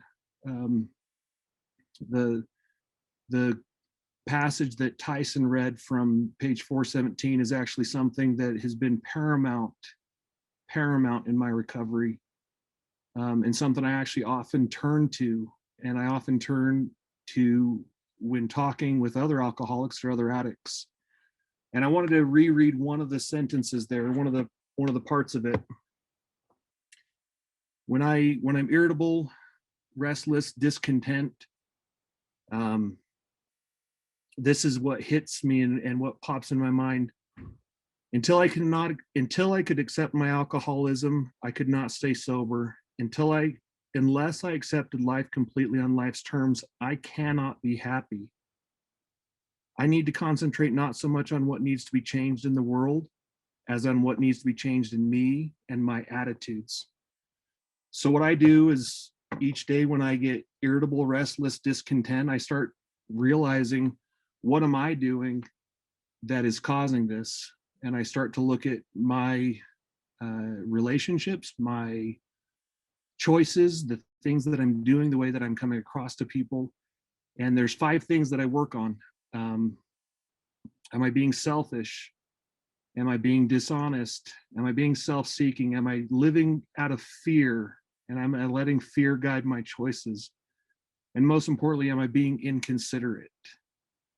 Those are the things that we learn when we go through the different steps, especially step 5. When we look at all of the problems that we've done, we talk with another individual about it.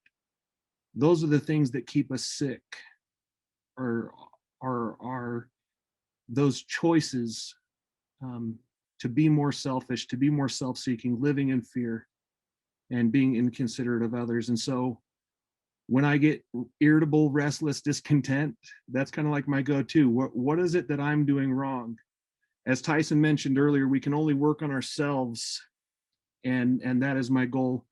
I don't have a desire to change other people, but I have a desire to change what I'm doing today, and how I can help other people, but in God's way, help other people.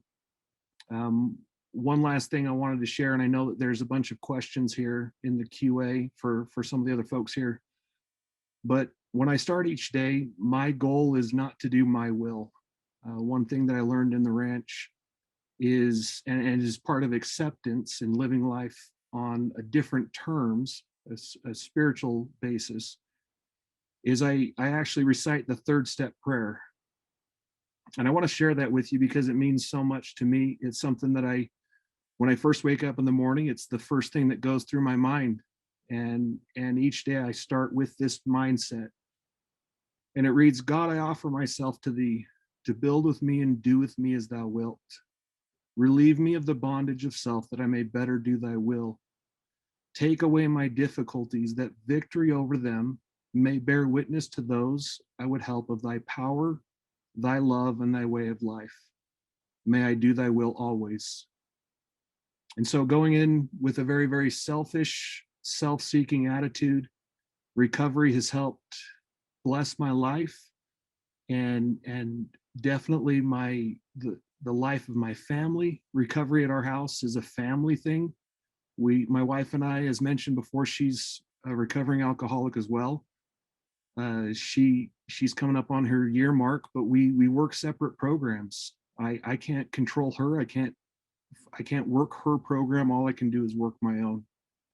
And so thanks so much for letting me share. I appreciate the opportunity so much.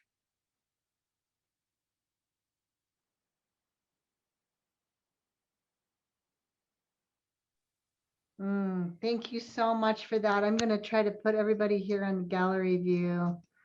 There we go. Thank you so much for that, Jeff. And I'm so grateful that you were so vulnerable, and you talked about, the loss of your daughter. We hear so many times that just like Christine talked about how addiction, we're trying to cope with hard things in our lives.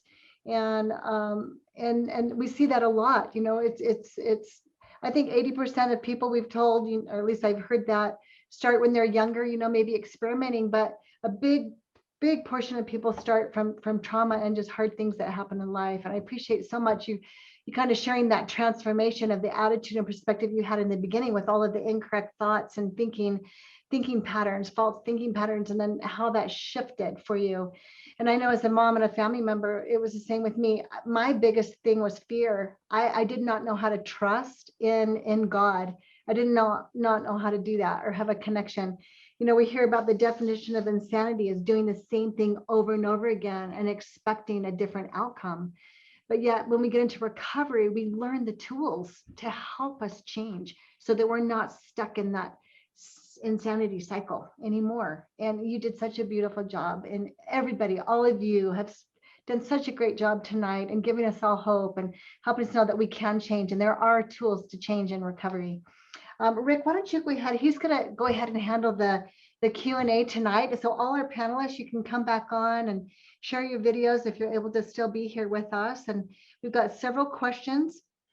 And yeah, so, very well done, Jeff. Really appreciate that. And, you know, I loved the hope that you gave when for 12 years you suffered and you said you're no longer on antidepressants because of recovery, because of your relationship with your higher power and what that really did for you. That is a miracle. I hope we all heard that together. That truly is a miracle. So, and I love that your powerful. goal is to live in the solution, right? And that's what recovery does for all of us. And some of you who are new, you might be thinking these people are crazy, but honestly, you start to hear that people are so grateful because we learn stuff in recovery we really want to learn our whole lives, you know, but we didn't know it. You know, we didn't know it. So when you start to see this growth in yourself and this positive, proactive action and energy, it feels so good. It feels so good. Yeah. All right. Let's go on to some question and answers. And as things come up, why don't you put some more questions in if you have a need, and we'll try to get to as many as we can. Christine, this is the first one you may have seen, pretty powerful, you know, about detachment. It says, Christine talked about connection as a powerful healer. But in Al-Anon, we talk about detachment or detaching Good question. from your addicted loved ones. Mhm. How do you balance or decide when connection or detachment is I'm best? glad you're getting that question, Christine. It's a wonderful question. It is a wonderful question. And you know, and we do talk about that, and we talk about differentiation, right, of self, and we talk about enmeshment. There's a lot of words that go around in therapy and in treatment. And so it's an excellent question of when do we attach and when do we detach? And you know, we know that, and Matt talked about this so beautifully about the power of attachment and the healing power of attachment. And we know that the human person, the mammalian brain, and the human that we are, that we cannot live in detachment. And so we know that detachment isn't a state of being or a state of life that we need, or that is helpful or is going to be beneficial to us. And yet there are times when a relationship can be unhealthy, right? There can be, we can be, you know, where you call it codependent or enmeshed in a way that it fosters an unhealthy relationship. And in those times, it's not that we want to necessarily not attach, because it's usually with somebody, a mother, a husband. Rachel spoke about this so beautifully with her experience with her husband, that there's times that we have to let go of certain parts. And that's what I think of when I think of detaching. And I like the idea of letting go a little more than I like the concept of not attaching or detaching, because attaching is what keeps us safe. Attaching is what we all need. And without that, it's like going through life untethered. You know, it's like just being blown and not having any safety line. And that's the attachment. But of course, and I think all the other speakers really talked about this beautifully, there are times that we need to be okay to let go, right? It's healthy to let go. Rachel gave a great example of this when she prayed about it and really received that confirmation that it was okay to let go, but she had a choice in it. And she chose a different direction. But so for me, I'm not a big lover of the idea of detaching, because I know that we use that language a lot, but I do think there are times when we need to lean in, and there's times when we need to let go. And there's times that we create a healthier connection by letting go. And again, and one of the things I didn't really talk about, but I think that sometimes we need to have the patience in recovery to look at the long term, and letting go today and being able to set boundaries and doing some letting go may actually be what fosters the connection that is the long-term result in that you're looking for long term. Beautiful, Christine. Thank you so much. And I think one thing that kind of helps me, at least with my codependency in the beginning and with this idea of detachment, is not that I'm going to detach from the person. Even if I were to do like a divorce or something like that, you're still part of your life because they're the father of your children or whatever. In my mind, I think of detaching from the chaos, detaching from the negativity, detaching from the patterns of behavior that are unhealthy. The emotional trauma. Yeah, detaching from the negative stuff. It doesn't mean that I'm detaching from the person per se. But I do like the idea of letting go for a season. I think that's healthy. Like if something's not working, and we've done this in our own marriage, it's like, okay, something's not working. We're going to take a little break. We're going to get some help. We've done therapy before. We've done individual and couples and family therapy. But so for me, detachment works when I think about I'm detaching from the negative, but I think it's always important to value the person. So in the recovery world, attachment is to a person, detachment is to the negative stuff, if that makes sense. Christy, you had another comment? Yeah. No, that's great. That was beautifully put. I love how you Good. did that, Christine. Okay, next question. Too real quick, just Yes, Matt. So, and I love what's said here too, and what both Christy said. And so it's like we see this law in nature, right? So what we're talking about is a parasitic relationship where the parasite doesn't want to kill the host, but it sucks the life out of it. And it's that dysfunctional enmeshment relationship. So the hope is to have, again, what's called in nature a symbiotic relationship, which means two organisms mutually benefiting each other. So an example of this is when you see the water buffalo and the cranes on the back of the buffalo, and the buffalo lets it sit there because it picks off bugs, and the crane sits there because it protects it against predators. So they're mutually benefiting each other. So that's kind of what I see the difference between, enmeshment and detachment, and what that healthy looks like, that healthy relationship, kind of mutual beneficial, kind of needing each other for survival instead of that parasitic one. So. Right. And the strongest relationships and marriages and partnerships that we see is when they're both working on their own recoveries separately, but now that they have a new vocabulary, they understand each other better. So they're both working on their stuff, but it actually helps bring them closer and closer together. Emotionally. Yeah. But there are times when you have to set those boundaries, like Matt talked about so beautifully. We've got to have some boundaries and have a little bit of a timeout. And detaching from some of that chaos stuff, but we're getting stronger and stronger. So Matt, I think I'd like to throw this question at you, and then the next one to Christine. But this question, I want to put 3 or 4 of the questions together that it's all kind of one and the same. The first question is, how do you help someone addicted to meth who believes drugs are from God and okay to use no matter what you say or do, who has schizophrenia and borderline personality disorder, believing God is telling them it's okay to use the drug? In other words, what do you do when someone needs to change, but they don't believe they need to change? And if they're not listening to you, what do you do in that scenario?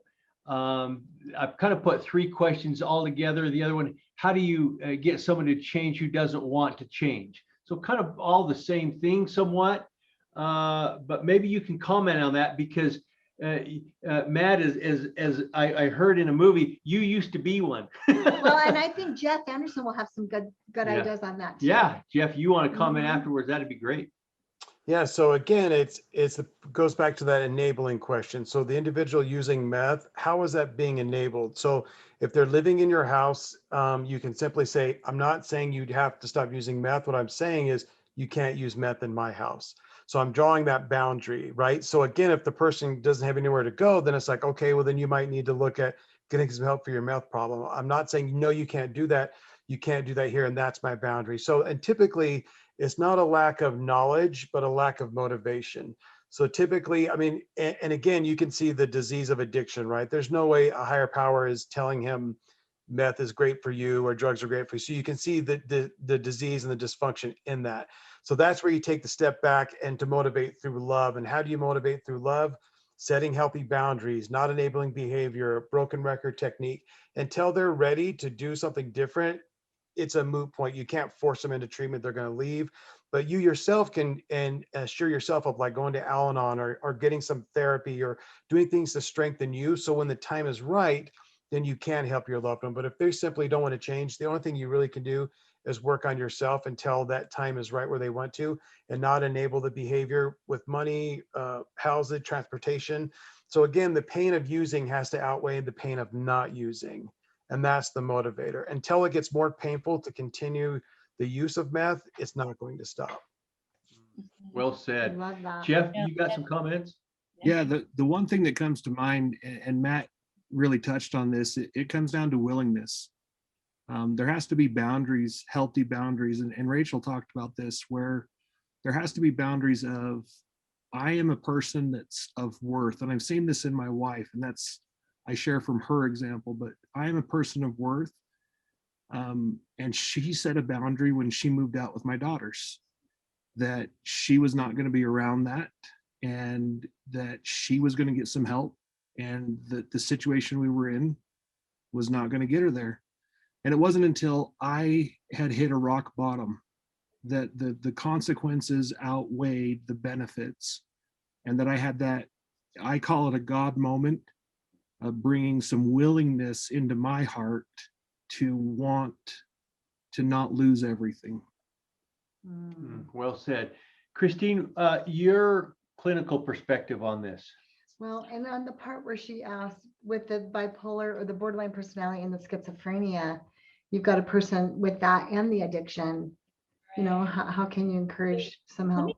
Let me just start by, let me tag on to Matt there. I love what Matt was saying about this. And there's kind of a little graph that I often draw out for my clients who are coming in with family members that are resistant to treatment. And so we'll draw a graph, and it's basically, it's a small circle in the middle surrounded by a larger circle. Okay, so it looks like a bagel on your paper, right? Small circle, larger circle. And in the center circle, we identify that as the circle of control. What do you have control over? The larger circle is your circle of influence. What can you influence? And then the outer circle of the edges of the paper or the whiteboard are, I cannot control it, nor can I influence it, right? So the weather may end up there, right? It's something out there. And so as a family member, if you're saying, I have this person in my family that I care about who's dealing with fairly severe mental illness, if there's a borderline personality disorder, if there is schizophrenia, something very serious, and they are resistant to change. They may say it's because it's coming from God. It may be any number of reasons, but they're resistant to having change. And so for that person, I would love to hear Tyson and Jeff and everyone's perspective on this, but I have yet to see someone change that doesn't want to change. So that is for me the number one core. It's kind of like the golden step towards addiction recovery is the desire to have that recovery. And if someone is coming to you and you have a family member who says, I don't have any desire, and yet this is someone that you care about, and you're like, how can I help them? What I usually like to do with these families is look and say, okay, what is inside that circle of control? In other words, what can you do? What things do you have control over? And what things can you influence? You may not be able to change. You may not be able to force a person into therapy or into recovery, but what can you influence, right? And so just slicing that a little bit thinner and separating them out and realizing that your role is very different than the person's role who has the illness. And what you can't do is you can take a horse to water, but you can't make it drink. The same thing is true, right? And you've all experienced this, and I'd love to hear your perspectives, but I've never seen anyone make anybody else drink from that fountain of recovery. I think that has to come from within that person, but that doesn't mean there aren't things within your control. And so, and that is helpful and helps you to feel some sense of hope and maybe direction, just being able to identify what some of those things are. You know, Christine, when you were talking, I was thinking of a person taking a horse over to water and grabbing its head and shoving its head in the water. Drink, dang it, drink. We got to go on a trip together. Now you drink this or else. The horse is just not going to do it. It reminds me of what Jeff said, and of course, what Matt alluded to, and you as well, and that is until the pain of the consequence is greater than the pain of recovery, they won't go into recovery. Until the horse is thirsty, they ain't gonna drink. We can only control what we can control, and through boundaries. Look at what happened with Jeff. His wife could not control him, but she set a boundary where she was safe. Boundaries are for the person who's sitting so they feel safe. What did it do for Jeff? It helped him realize the pain. And so, you know, it's a powerful thing to understand. It's what we can do, and boundaries. Honey, you had something? And my heart really goes out to those of you on this call who have loved ones who are not yet willing or not, they don't quite have the desire yet. And I just wanted to share that I have seen so many family members in our groups who have made the decision and the choice to control what they control and to get healthy themselves. And they start working their 12 steps. They start feeling stronger. And then guess what? They become a model of happiness for their partner. And that's one of the best things we can do, is just work our own recovery. And that's a magnet, you know, and also the addiction takes away the desire. Addiction is such a powerful brain disease. And so I've heard some people in our men's group that we do at the ranch talk about how they had to literally pray, get to a point where they were willing to approach a higher power, which many are in the beginning. There's so much shame. You know, that's the core center of addiction, is that shame. But as they approach their higher power and they ask for help for just the desire, there's been so many miracles I've heard that way as well.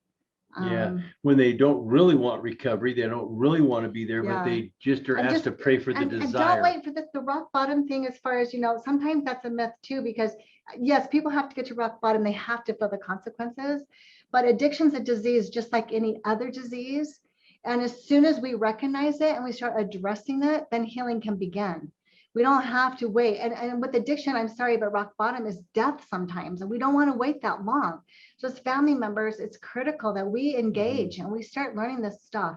And then I don't think our boys would have ever felt safe to come to us and tell us what they were dealing with had we not been going to 12-step meetings. That's the only thing I knew to do, was to start going to 12-step meetings at our church. And so we would come home and start telling all these stories, these hope-filled stories from other addicts. And I think it kind of gave them some hope. Keep in mind, the addiction strips away your hope. It strips away your spirituality, you know, but it's man, my heart goes out to our addicts too, because they, you know, addiction They're takes struggling. away that desire. And there's a lot of But shame. as they start going to these, there's so many free AA groups. There's NA. Our boys loved NA, AA. There's in whatever church you go to, a lot of them have 12-step groups. Take them with you, you know, go with them their first time, and they'll meet all the other addicts, and they'll know they're not alone. They'll know there's hope when they hear other people's story. There's so many good resources and tools. Hey, can you give us a 1,000 feet level definition and some details, Christine, on what EFT is? Sure.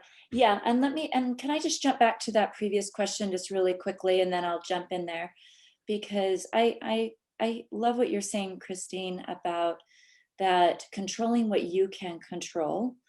Also, I like to think about that oftentimes we feel like there's one door to recovery or one pathway to recovery. And it's kind of spelled out like it feels very linear, like we do A, which leads to B, which leads to C.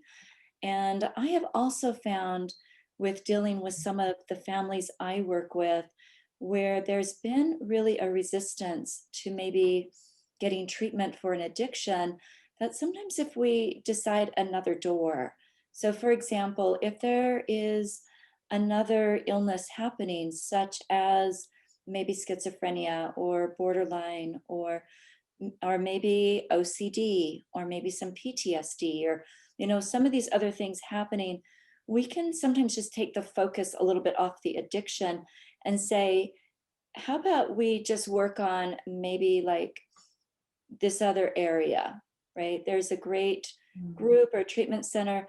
Let's not maybe focus on the addiction. If you're not ready to, do that work, there's sometimes other doors you can go through. And even sometimes those doors are family doors. Let's just work on family relationships. Can we do that? But all doors kind of lead to the end, if that makes sense. So like if we can think about that, there might be a lot of different directions, and in your mind, it may be that there was a very set pathway you felt would work for yourself or for your family member. I think people who have gone through addiction recovery will attest to there's sometimes some very creative different routes to take in this work. And so if one door closes to you, I like to say, what other doors are available? Let's go check the other doors before we let go. Okay, so sorry, moving on to emotionally focused therapy. So emotionally focused therapy is a treatment that's been around a long time. It's probably 30 plus years old. It's a model of therapy. So similar to cognitive behavioral therapy. You maybe heard of CBT or cognitive behavioral therapy. Emotionally focused therapy is a therapy that looks at emotions and attachment needs. And so it is a therapy that is very effective for relationships and often is used in couples, but is used for families. It's used for parents and children. It's really used for all relationships and individuals, but it's looking at, rather than looking maybe at cognitive errors or behaviors, it's looking at deep attachment needs and the emotion that is present when those attachment needs aren't being met. And so it's, again, talking about, if we go back to the analogy of doors, right, then it's a different door to go through. So you may go through a door that is behaviors. You may go through a door that's cognitions or thinking errors. And then you could also go through an emotional door. And so EFT takes us into an emotional, it's an emotional entrance, but for me, the most powerful part of it is understanding the attachment drivers. It's kind of like the gas pedal. The attachment drivers that fuel what I call negative cycles. So cycles that lead to maybe disconnect between family members, between spouses. And then oftentimes an addiction or turning to a substance is a coping skill that is found in that cycle. So in other words, if maybe my partner is pulling away from the relationship because of feeling distressed, and the more my partner pulls away, the more my distress goes up, and then I need to cope with that distress.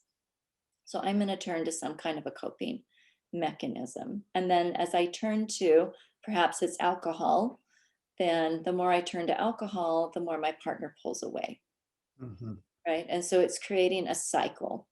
And so that's a lot of what we look at when we treat using that lens of emotionally focused therapies. We're looking at those cycles and how they start as a way of coping with distress, but then they actually lead to distress, if that makes sense. Yes, So, thank you, Christine. That's very helpful. That was a specific question. What is EFT? yeah, So, this is a great question. Right. So Ty, we had to jump on, or Ty had to jump off for a bit, and he's back on. So Ty, a lot of these questions, it reminds me of the relationship that you and I had, or I should say didn't have. And I want to pose a question with you, but I want to put a little bit of meat on the bones. You know, as we as a family were struggling with addiction, and you were in your addiction, I was trying to solve an inward problem with outward solution. I didn't want you guys to do this because it would make me look bad. I didn't want you guys to do this because it would cost me money. And so I was projecting and shaming, not knowing that the core center of addiction is shame. And, you know, emotionally abandoning you particularly. And so I wasn't being emotionally honest. And that was causing more and more shame in you. And do you remember after you got into the ranch, it was about, as I recall, 3 weeks that you were there. We had been going to classes for 3 weeks. And I had had a complete paradigmic, out of the body, psychic change, spiritually, emotionally, to the point to where it was not about Tyson having the problem. Tyson needs to stop using drugs. Tyson's this and that. It was about, you know what? This is a family disease. It's a feelings disease. It's a brain disease. And I'm not responsible, quote unquote, for causing your addiction, but I contributed. And I remember after the class, and we had it on campus there, after that 3rd week, I think it was about 3 weeks, I came up afterwards and you and I had just a quick talk. And it was something to the effect, Ty, wow, man, I have learned a ton. And I've learned that, number one, I got a lot of work to do. This is not about you. Yes, you're working on your recovery, and man, am I grateful. And I think what you're doing is to be commended, but I got to work on myself. I apologize for the shaming and what I've put you through and making you feel just like a bottom feeder. And I am sorry. You I know will work on and that's what you're doing. I've got to go and work on me. And you know what? After that talk, and it wasn't very long, Ty, that was the last time you ever used. You're on mute. Can you unmute and share? Because a lot of these questions are, you know, what do I got to do to control this? How do I help solve this? What do I got to do to fix this if they don't want to stop? What I learned is the best thing that I could do for you is to work on my own recovery. But what did that, why did that impact you? How did that impact you, Ty, when to see your dad working his own recovery? I don't know. How did that impact you? Well, I think, you know, a lot of my core issues and a lot of our core issues we have with our parents. And something common that we see is the same issue I had, as far as never feeling like, you know, that I could measure up to expectations and different things. And, you know, Dad, you had always had a way of projecting yourself as infallible, or right, like never had made a mistake, never had done anything like that, and in an effort to from like a fear-based perspective, right, of if I told the line here for my boys, they'll hopefully, you know, they'll come up, or they'll rise to that. And, you know, most people just don't know any different. You know, the emotional dishonesty that exists in that dynamic is just what it is. And so when you had said, you know, that when you had alluded to you had issues and you said what they were, in that you just have this new awareness, and because you've been working on recovery on the same process, it was huge for me, because then you had taken yourself off of a proverbial pedestal and came down to my level. Like, dude, I'm down in this hole with you. You know, you work over here, I'll work over here, and we're going to get out together. You know, was the feeling of it, instead of you at the top of the hole, like, hey, here's what you got to do that, and when you do good, then, you know, then I'll be okay. You know, and so you took the same steps, as it were, or the same step as step one, in that admitting that the way that we do life isn't serving us. That's one way I like to look at it, you know. And so for the people that are, well, how do I control my loved one? How do I make them want recovery? How do I do? Answer: you can't really do a whole lot. You can work on you and let go and trust that when you do work on you, the way you'll respond to your addict will look differently. And then maybe they will, if we follow a lot of the suggestions that we've heard, they will then choose recovery. Because if recovery isn't something that is chosen by the addict, it won't happen. It must be their choice, and they've got to be put in a position where they feel the pain of and the consequences of their behavior. Mm-hmm. So we were lucky. I was lucky in that I was in the ranch. I was getting treatment. I was getting a new awareness to my ego and my weaknesses. And the second big part of that experience, that talk that we had, was you told me you were proud of me, you know, and I don't know, you know, I could probably count on 3 fingers the times in my life I felt you were proud of me. Up until that time, I felt it thousands of times since, you know, but it seemed very rarely you expressed that you were proud of me. And through the education that the ranch was providing for you and Mom, you started to realize, whoa, I've been looking at this thing backwards. Like the fact that he's even in treatment is a big deal. The fact that he's having these wanting to change is a big deal.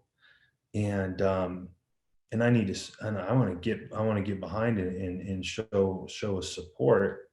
And so that, I think, was even a bigger, you know, dynamic shift for our relationship, and squashed a lot of those feelings of inadequacy and not being enough, not feeling like I was enough, because you were proud of me for fighting for my recovery, which is a huge, which is an enormous deal, an enormous accomplishment. Yeah. Thanks, Wow, Ty. You know, thanks, Ty. that this discussion is exactly why it's so important when a person is saying, what can I do for my addict? They're out of control. They're not serving themselves, not serving their family. They're going downhill. What can we do? The best thing we can do is to work our own recovery. And that's what I found made all the difference, not some of the difference, all the difference. Right? Because I got in, the reason that I was in that place in the ranch to where you were getting the help you were, I chose to go to the ranch. And so you got to get involved in you know, that group's, the treatment process of it. And you and Mom had been going to meetings for a year, 2 years. Couple years. Okay. So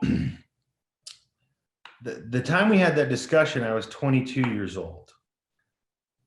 I first went to treatment when I was 19. And what happened in between that time was we also were helped quite a bit at that program. real things really came together at the ranch. But I wouldn't have chosen to go to the ranch if you hadn't put it so casually, because I wasn't reliant or dependent upon you at 22. I had a place to live, I had a vehicle, I had a job. But you guys sat down with me and you said, Ty, we know you're using heroin again, but we love you, you know, and do you want to keep doing this? Like, let's think about how this like ends, you know. And so you responded to me using heroin calmly, rationally, like with love, right? Like, Tyson, I know you have some goals. You want to go to school. You want to do different things. Like, we would love to help you and support you. We're not going to if you're going to destroy your life. But you motivated me in that, like, you put recovery in a way where, that, you know, like, are you happy right now? You know, no, I'm not happy. Well, if you engage in recovery, do you think you would be happy? I was most happy in when I was in recovery. So yeah, probably. I mean, and then, okay, well, if you want to go to the ranch, if you want to get help, we'll help you this one time. But after that, who knows? But if you choose to get help, we'll get behind you, do everything we can to help you, you know? And so that's what really, in my illness, and even though our prefrontal cortex is virtually shut off, we always seem to have an opportunity to make a choice. And, you know, you guys put things in a frame, and you responded to my addiction and my drug use differently. It wasn't with anger or with shame. It was just with love, understanding you were dealing with a sick person. And so, you know, you approached me in that manner, and, you know, knowing I couldn't go around, you know, the home or other siblings and different things, and wouldn't have your support. I would have your love, but I wouldn't have your support. And that was made very clear to me, right? And I wanted your support. I wanted, you know, I wanted to be a good kid, but I think that the bottom line is that as you started getting help, you responded to my using differently. And then when, with boundaries, I was then put in a position where I was empowered to make a change, to choose recovery.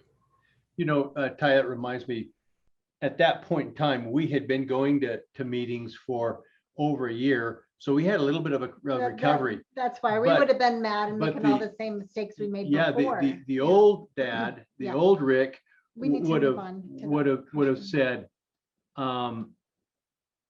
hey, Ty, you know, I would have just shamed you to death instead of approached it like we did. So recovery is the best thing we can do for our loved one, for sure. Makes all the difference. That's a really cool exchange. See a father and a son, and see the dynamics between fathers and sons. You know, Tyson always says we need to have a men's program. We have a women's only class. We need a men's only class. Hey, you guys, we are just got a few other questions, and we got to shut it down. But I got a great one for Rachel. Rachel, are you ready? Listen to this. Beautiful job, Rachel! Exclamation point. Hope you will pick up your chip in Al-Anon. Wow. God's saying he has something planned that will blow your mind, and we have seen that miracle tonight. Can you please, and here's a question, Rachel, can you please share what your daily practice looks like today and how it blesses your relationships and recovery? Yes. So at the beginning, you know, I was doing ARP, and then family group and Al-Anon, and reading The Courage to Change every day, working the steps, and I kind of threw myself into the steps. I have a therapist I see every month, and I still see her. But I think if I really take it down to my daily, I start every morning just not, because when I first started, it was, I can't believe I almost lost this. I can't believe I almost lost this. That was like my mantra. I can't believe I almost lost this. And slowly that turned into, I'm so grateful I have this. And so it really just turned to gratitude. Every day I show extreme gratitude for my children and for my husband and for the people who stuck around, who still love us, who still love my husband, even though he was awful. I mean, but I also realized I was kind of awful. I've been turned into a really, really awful person. And so when I feel myself trying to control somebody else, I kind of have to remember my 12 steps. And for me right now, because I pray about this, like, give me opportunities for my recovery to move forward. And what I found in my life right now that's helping me the most with my recovery is helping new people. And whenever I think, oh, there's nobody else that's going to want to reach out to me, at least once or twice a month, someone reaches out to me, and I get to go back and kind of retell my story. And every time I tell my story, I appreciate something new about it. And so I think that the 12th step right now is where my focus is, but I am also kind to myself and realize that the 12th step does take a lot out of me. And if I can't do it, then I go back and do step 1, 2, and 3 again. And the thing that somebody told me very early in my recovery is, imagine God, the Savior, as you understand him, and imagine him standing in front of you, and imagine laying all your problems at his feet and then backing away and then watching what he does with them. And at first, the problems I laid at the Savior's feet were my insurmountable ones. My marriage falling apart, my husband's addiction, my illness, those are what I laid. But now it's the tiniest things. Like, I lost my job last week. I had a part-time job at my kid's school, and I was really bummed about it. And it wasn't necessarily something I needed, but I can't sit at home. I needed something. And all weekend I was like, okay, I don't have a job today, laying that at his feet. Yesterday, the principal called me and said, Rachel, I have another position for you, and it's permanent. You're coming back next year. And I'm like, I didn't spend more than 10 seconds worrying about that. Whereas pre-recovery Rachel would have been just a mess about it. And so and then also recognizing when I've done something compassionate versus codependent, because compassionate is for myself as well. When I've been compassionate with myself instead of getting mad at myself, because I'm human and I have 2 8-year-olds who drive me absolutely insane. And sometimes I lose my patience with them, and realizing I can apologize to them and move on. So it's really just like the tiny little things for me. We're kind of running through the steps, if not daily, at least once a week, like, what do I need to work on? So that's really what my daily steps are, is never letting it, when it slips, realizing it slips, and finding how to self-correct as soon as possible. Hey, Rachel, one last question for you. There's those on the call right now that are going through emotional bankruptcy, if you will, maybe with a son, a daughter, or a husband, or a wife, and they are struggling. They are where you were a few years ago. How did you keep from building resentment towards your husband when he was not much of a partner, leaving you with all the responsibilities? Well, unfortunately, I didn't. I hated him. I hated him. I remember times thinking it would be so much easier if he would just die. And he knows that. We've talked about that since in his recovery. But there's something that Matt says a lot in his groups, is feelings demand to be felt. And ignoring that resentment wouldn't have done me any good. But then once you start really working your program and working your steps, you find ways to take those resentments and dismantle them. And I remember when my husband was in the ranch, in the house, thinking, I hate him. I can't wait for him to come out and see how much he's hurt me. I can't wait for him to get to step 9 and apologize to me. And I was just so looking forward to the day when he had to apologize to me. But then I started to look and at first I didn't believe I had a side of the street I needed to clean up, that I needed to do anything for. And then I realized, you know what, I was probably really hard to live with. I was a nag. I was always angry with him. Neither of us could do anything right. And living with somebody, you don't know what causes it, but living with somebody who is lying to you makes you sick as well. And so the resentments, I had to really work through all of them. I found a great therapist to help me work through those. And one of the things that you do in the 12 steps is you really write down those resentments. And sometimes when the resentments are only living in your head, they're so much larger than when you write them down, because when you write them down, you can see them on paper and they're so much easier to manage, because that's what the steps are. Is your life is unmanageable. Your resentment is unmanageable. And having the steps dismantle what your resentments are, and then in step 4, doing your self inventory and realizing some of the resentments aren't really resentments, and just kind of slowly working the steps. I mean, really, that's the only way to do it. I absolutely resented my husband. But one of the things that Matt said early on is, imagine your loved one in the hospital gown, and imagine them sick, like they have cancer. And that completely changed the way I looked at addiction. And a lot of the resentments went away just in that realization. And by the time he came home, I had nothing but love and empathy for him. And I didn't believe that I ever would. I mean, this is a man who destroyed me inside out while he destroyed himself. And when he came home, I like, let's fix this.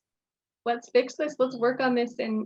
And I did. And, I'm 2 years out, and especially there's a book that Matt reads a lot too called The Body Keeps the Score. I keep anniversaries in my heart. And so there are some times where I'm like, you know what, March is always going to be just kind of bad and hard for me. And March came this year and those resentments popped back up. But I had to look at how far I'd come and be kind to myself. And recovery will help your resentment, and it won't make it go away overnight. There's still 2 years on. I have a therapy appointment next week, and I already have a list of a couple of things. I'm like, I need to go back and visit this again. I still have some resentments about something that happened 2 years ago. But knowing that I can do that, it takes away half of the power of the resentment. So I hope that answered your question. I absolutely had resentment. It did. You guys, we've got to close it down. But Christine, I just want to comment on a few things, and then Christine, maybe have you close us out with a thought or a feeling that you have that kind of encapsulates the this whole experience. But you guys, what we're looking at is 4 miracles: Jeff, Rachel, Matt, and Tyson. Here's 4 individuals that are in recovery, and they have consistently, the thread of consistency with all of them is that they've all talked about the power of the 12 steps. And you might be thinking, well, what in the heck are the 12 steps? The 12 steps are a practical application of the enabling power of the atonement of Jesus Christ. What the 12 steps do is access his grace, his power to help us where we cannot help ourselves. Helps an addict stop using where they can never stop on their own. Helps a Rachel as a codependent love again when she had hate in her heart. Helps a son and a father have a relationship when it was completely broken. Helps a Jeff and his wife who she moves out and there's no hope to now they're together as one. That's the power of the Savior's atonement, and the 12 steps accesses that grace, that power. Boy, this has been great, you guys. We appreciate all of you. Christine, could you take yourself off of mute and just maybe a minute of what's in your heart? Well, thank you. What's in my heart is gratitude to you, Rick and Christine, and everyone else that participated and everyone who joined tonight. It's been amazing to be a part of this, and it's been really touching and humbling for me to hear the stories that have been shared, and so much courage. And I know that for every person who is joining and a part of this webinar tonight, every one of you have your own stories as well. And I wish that we could listen to all of your stories. Just a really wonderful experience. I think when people come together with a shared goal and want to support, it's just a wonderful forum. I did notice that there was a question that I'll just touch on as I say goodnight. We had a listener, I believe, that asked, when do I know if it's time to get help? And when do I know if it's time to do couples therapy or to talk to a therapist? And we get that question often at the clinic. Many people call and say, we're not sure if it's time for us to come in, and should we be doing individual or should we come in as a couple? And my response to that is just call. So if you're wondering, is it the right time, and should I call? Should I get help? What should I do? I say just make the call, and there'll be someone there who can help, and who can help you assess where are you in this journey, and what is the right treatment program for you now. So whether that's reaching out to Renaissance Ranch and reaching out to the Dixons and to Tyson, or giving our clinic a call, or or wherever you would like to go, I would just encourage you, if you're questioning and wondering, is it time for me to reach out and get help? Yes, reach out and get help, because if nothing else, you can have a conversation and have support, and just knowing that there are people there who do want to help. Christine, can you say your phone number slow again, so those who For the clinic. the name of the clinic and your phone number, so they can call if needed? Yes, so our clinic is the EFT clinic. So you can also, if it's easier, you can just Google my name, Christine Holding, and it will take you to our website. And that's a great way. And the website is plastered with our phone number. So if you just put Christine Holding into your URL bar or the EFT clinic, you'll find us. And we have someone who takes phone calls every day from, I guess, like 8 to 6. So call anytime. And we'd love to be a resource. Matt Piper. Thank you so much, Christine. Matt works with our men, and Matt has seen both sides with his wife and his marriage. Any closing thoughts that you have, burning thoughts you have to share, Matt, to close us out? Yeah, so just briefly, and again, loved what's all been shared here tonight. And again, hopefully this gives the listener some hope that recovery is possible, that people do change, and that change is possible. And I would just counsel family members to continue to pray for their loved one, ask for God to soften the hearts of their loved one, because we know God works from the inside out. We try our best, but it's not in our sphere's influence to get people to change, but God can. So, and pray again for angels on both sides of the veil. And I promise you that help is really out there on both sides of angels on this side and that side will be for your loved one's good. And then, patience and long suffering. I know as humans, we hate short suffering, middle suffering. Long suffering sounds terrible, but oftentimes that's what it takes. And even Christine and Rick, what you guys went through, and I think of Holly and of 10 years of that, you know what I mean? And it finally paying off, and that principle of long suffering. And then to know, to embrace these recovery principles and really work on yourself first. It's like, if you ever train as a lifeguard, the first thing they teach you is to never approach a drowning person straight on, because they'll pull you down with them.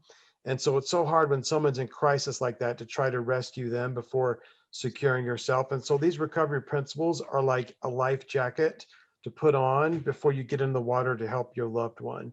So you'll never drown with a life jacket on, and you can help people by helping yourself again. And so just embracing these principles, reach out. Don't feel like you have to do this alone. Again, this is not easy. If it was, we would all do it. rely on your resources, reach out to people, and again, at the ranch, we love guys to come to the ranch, and I love the ranch, but at the end of the day, we just want to see people get help. That's kind of what our goal is, and to help family members with that change. So just to give you guys some hope and some light that recovery is possible and people do change, and appreciate your time and energy tonight. So love you guys. Thank you for letting me share. Thanks, Matt. And then Thanks, Matt. Jeff, a lot of our alumni, Tyson, you get ready too, but Jeff, a lot of our alumni are going to be watching this. They would have got on, our men would have got on tonight, but we held it on a Wednesday, which is alumni night. So next time it will be a different night other than a Wednesday. But Jeff, any parting thoughts that you may have? Just a lot of gratitude in my heart as well. Hearing a lot of the principles here as I share, it reaffirms, the things that I need to do, the things that I need to work on. Change starts within, and the biggest thing, if I were to share kind of like a parting thought, is making sure that we keep our side of the street clean. Before we start looking at what's wrong with everybody else, like I mentioned in that reading from page 417, I have to accept today. I have to accept where I'm at, and I have to accept that I'm an alcoholic, that I'm an addict. And the next step from there is what's the next right thing to do, and not losing that vision. Thanks, Jeff. Wow, Very powerful, thank you brother. so much. Very powerful. Tyson, any thoughts, any closing thoughts from you? Yeah, just briefly, and I didn't read this during my share, but I'll read it real quick. In regards to going through real trials, real difficult things, times when we're confused or that we're suffering, and this passage from God to one of his mortal servants on earth is one of my favorite things to read, and I'll read this. And if thou should be cast into the pit, or into the hands of murderers, and the sentence of death passed upon thee, if thou be cast into the deep, if the billowing surge conspire against thee, if fierce winds become thine enemy, if the heavens gather blackness and all the elements combine to hedge up the way, and above all, if the very jaws of hell shall gape open the mouth wide after thee, know thou, my son, that all these things shall give thee experience and shall be for thy good. It's my solemn belief and knowledge that no matter what we go through, the times that are the most difficult for us are the times uniquely designed for our growth, and we cannot see the reason why we're going through the pain that we're going through when we're in it. And that's part of the plan. Our job is to trust the process and to have a hope. For me, just have a hope that somehow, some way, a power greater than myself will morph these things for my benefit in the future in some way. And that's been my experience with in my life so far. Thanks, Thank Ty. you so much. Thank you, brother. Well, if I could just end us out, everybody, my heart is so full tonight. I am so grateful for all our panelists. And I just want to real quick share that the very best resource that I have found anywhere for family members is called Healing Through Christ. It's a nonprofit organization. It has over 131 authors, over 80 books quoted in here and referenced. It's a wonderful resource, and it's not on Amazon. You have to go to healingthroughchrist.org, O-R-G. I cannot tell you how many hundreds of family members have found so much hope in this manual. It has the 12 steps, and then it has all the skills, topics, themes, everything that we want to learn. The detachment stuff is in there, the codependency, the tough love, all of the information is so helpful, so powerful. Members. I just want to end, if I could, with my greatest takeaway from recovery as a mom is that I never knew how to connect with my higher power ever until addiction came into my life. And I like how Jeff mentioned that rock bottom, like we get so low that I was just willing to just try something different. I had tried everything I tried didn't work. It made things worse, no question. And our marriage is hanging by a thread, family hanging by a thread. But I started working my steps. And what I mean with those dailies, and I'm glad someone asked Rachel that, is just working the steps. For me, that's prayer. That's reading the words of Christ and God. Starting to feel that that palpitating in my heart, that growing feeling, just swelling feeling. And today, that is my greatest gift that I have, is to be able to connect with my higher power and have that revelation every day in my life of what I need to do that day, how I can turn my will over. It's simplified my life. There's so many tools. There's so much hope. There's so many resources. Just be willing to reach out. You can email me, Christine@renaissanceranch.com. I can hook you up with Christine Holding. We have lots of resources, and we don't care where you go to get help. Just start going to help. So many free 12-step meetings out there, but we love you guys so much. Would love to see you in our family groups. They're free, they're online, they're open to everyone except for our residential family group is a closed group because we have, new acute people coming in. But that's one of 6. So the other 5 classes, all Tuesday, open. Wednesday, and Thursday. Tomorrow is our the women's public. group. We are holding that class this week. It's at noon with Deanna. It's awesome. She will help you start talking about sponsors. You don't have to do this alone. There's so much help and support. So we love you all so much. Thank you, everybody. Thank Thank you you. for all the panelists. We honor and respect you. Thank you for being with us tonight. Hope everybody has a good night and a great week. And we will hopefully talk with everyone soon. Hopefully this recording will work so we can listen to it again. Yes. I loved it. Thanks, you guys. Have Thanks. a good night. Bye-bye now.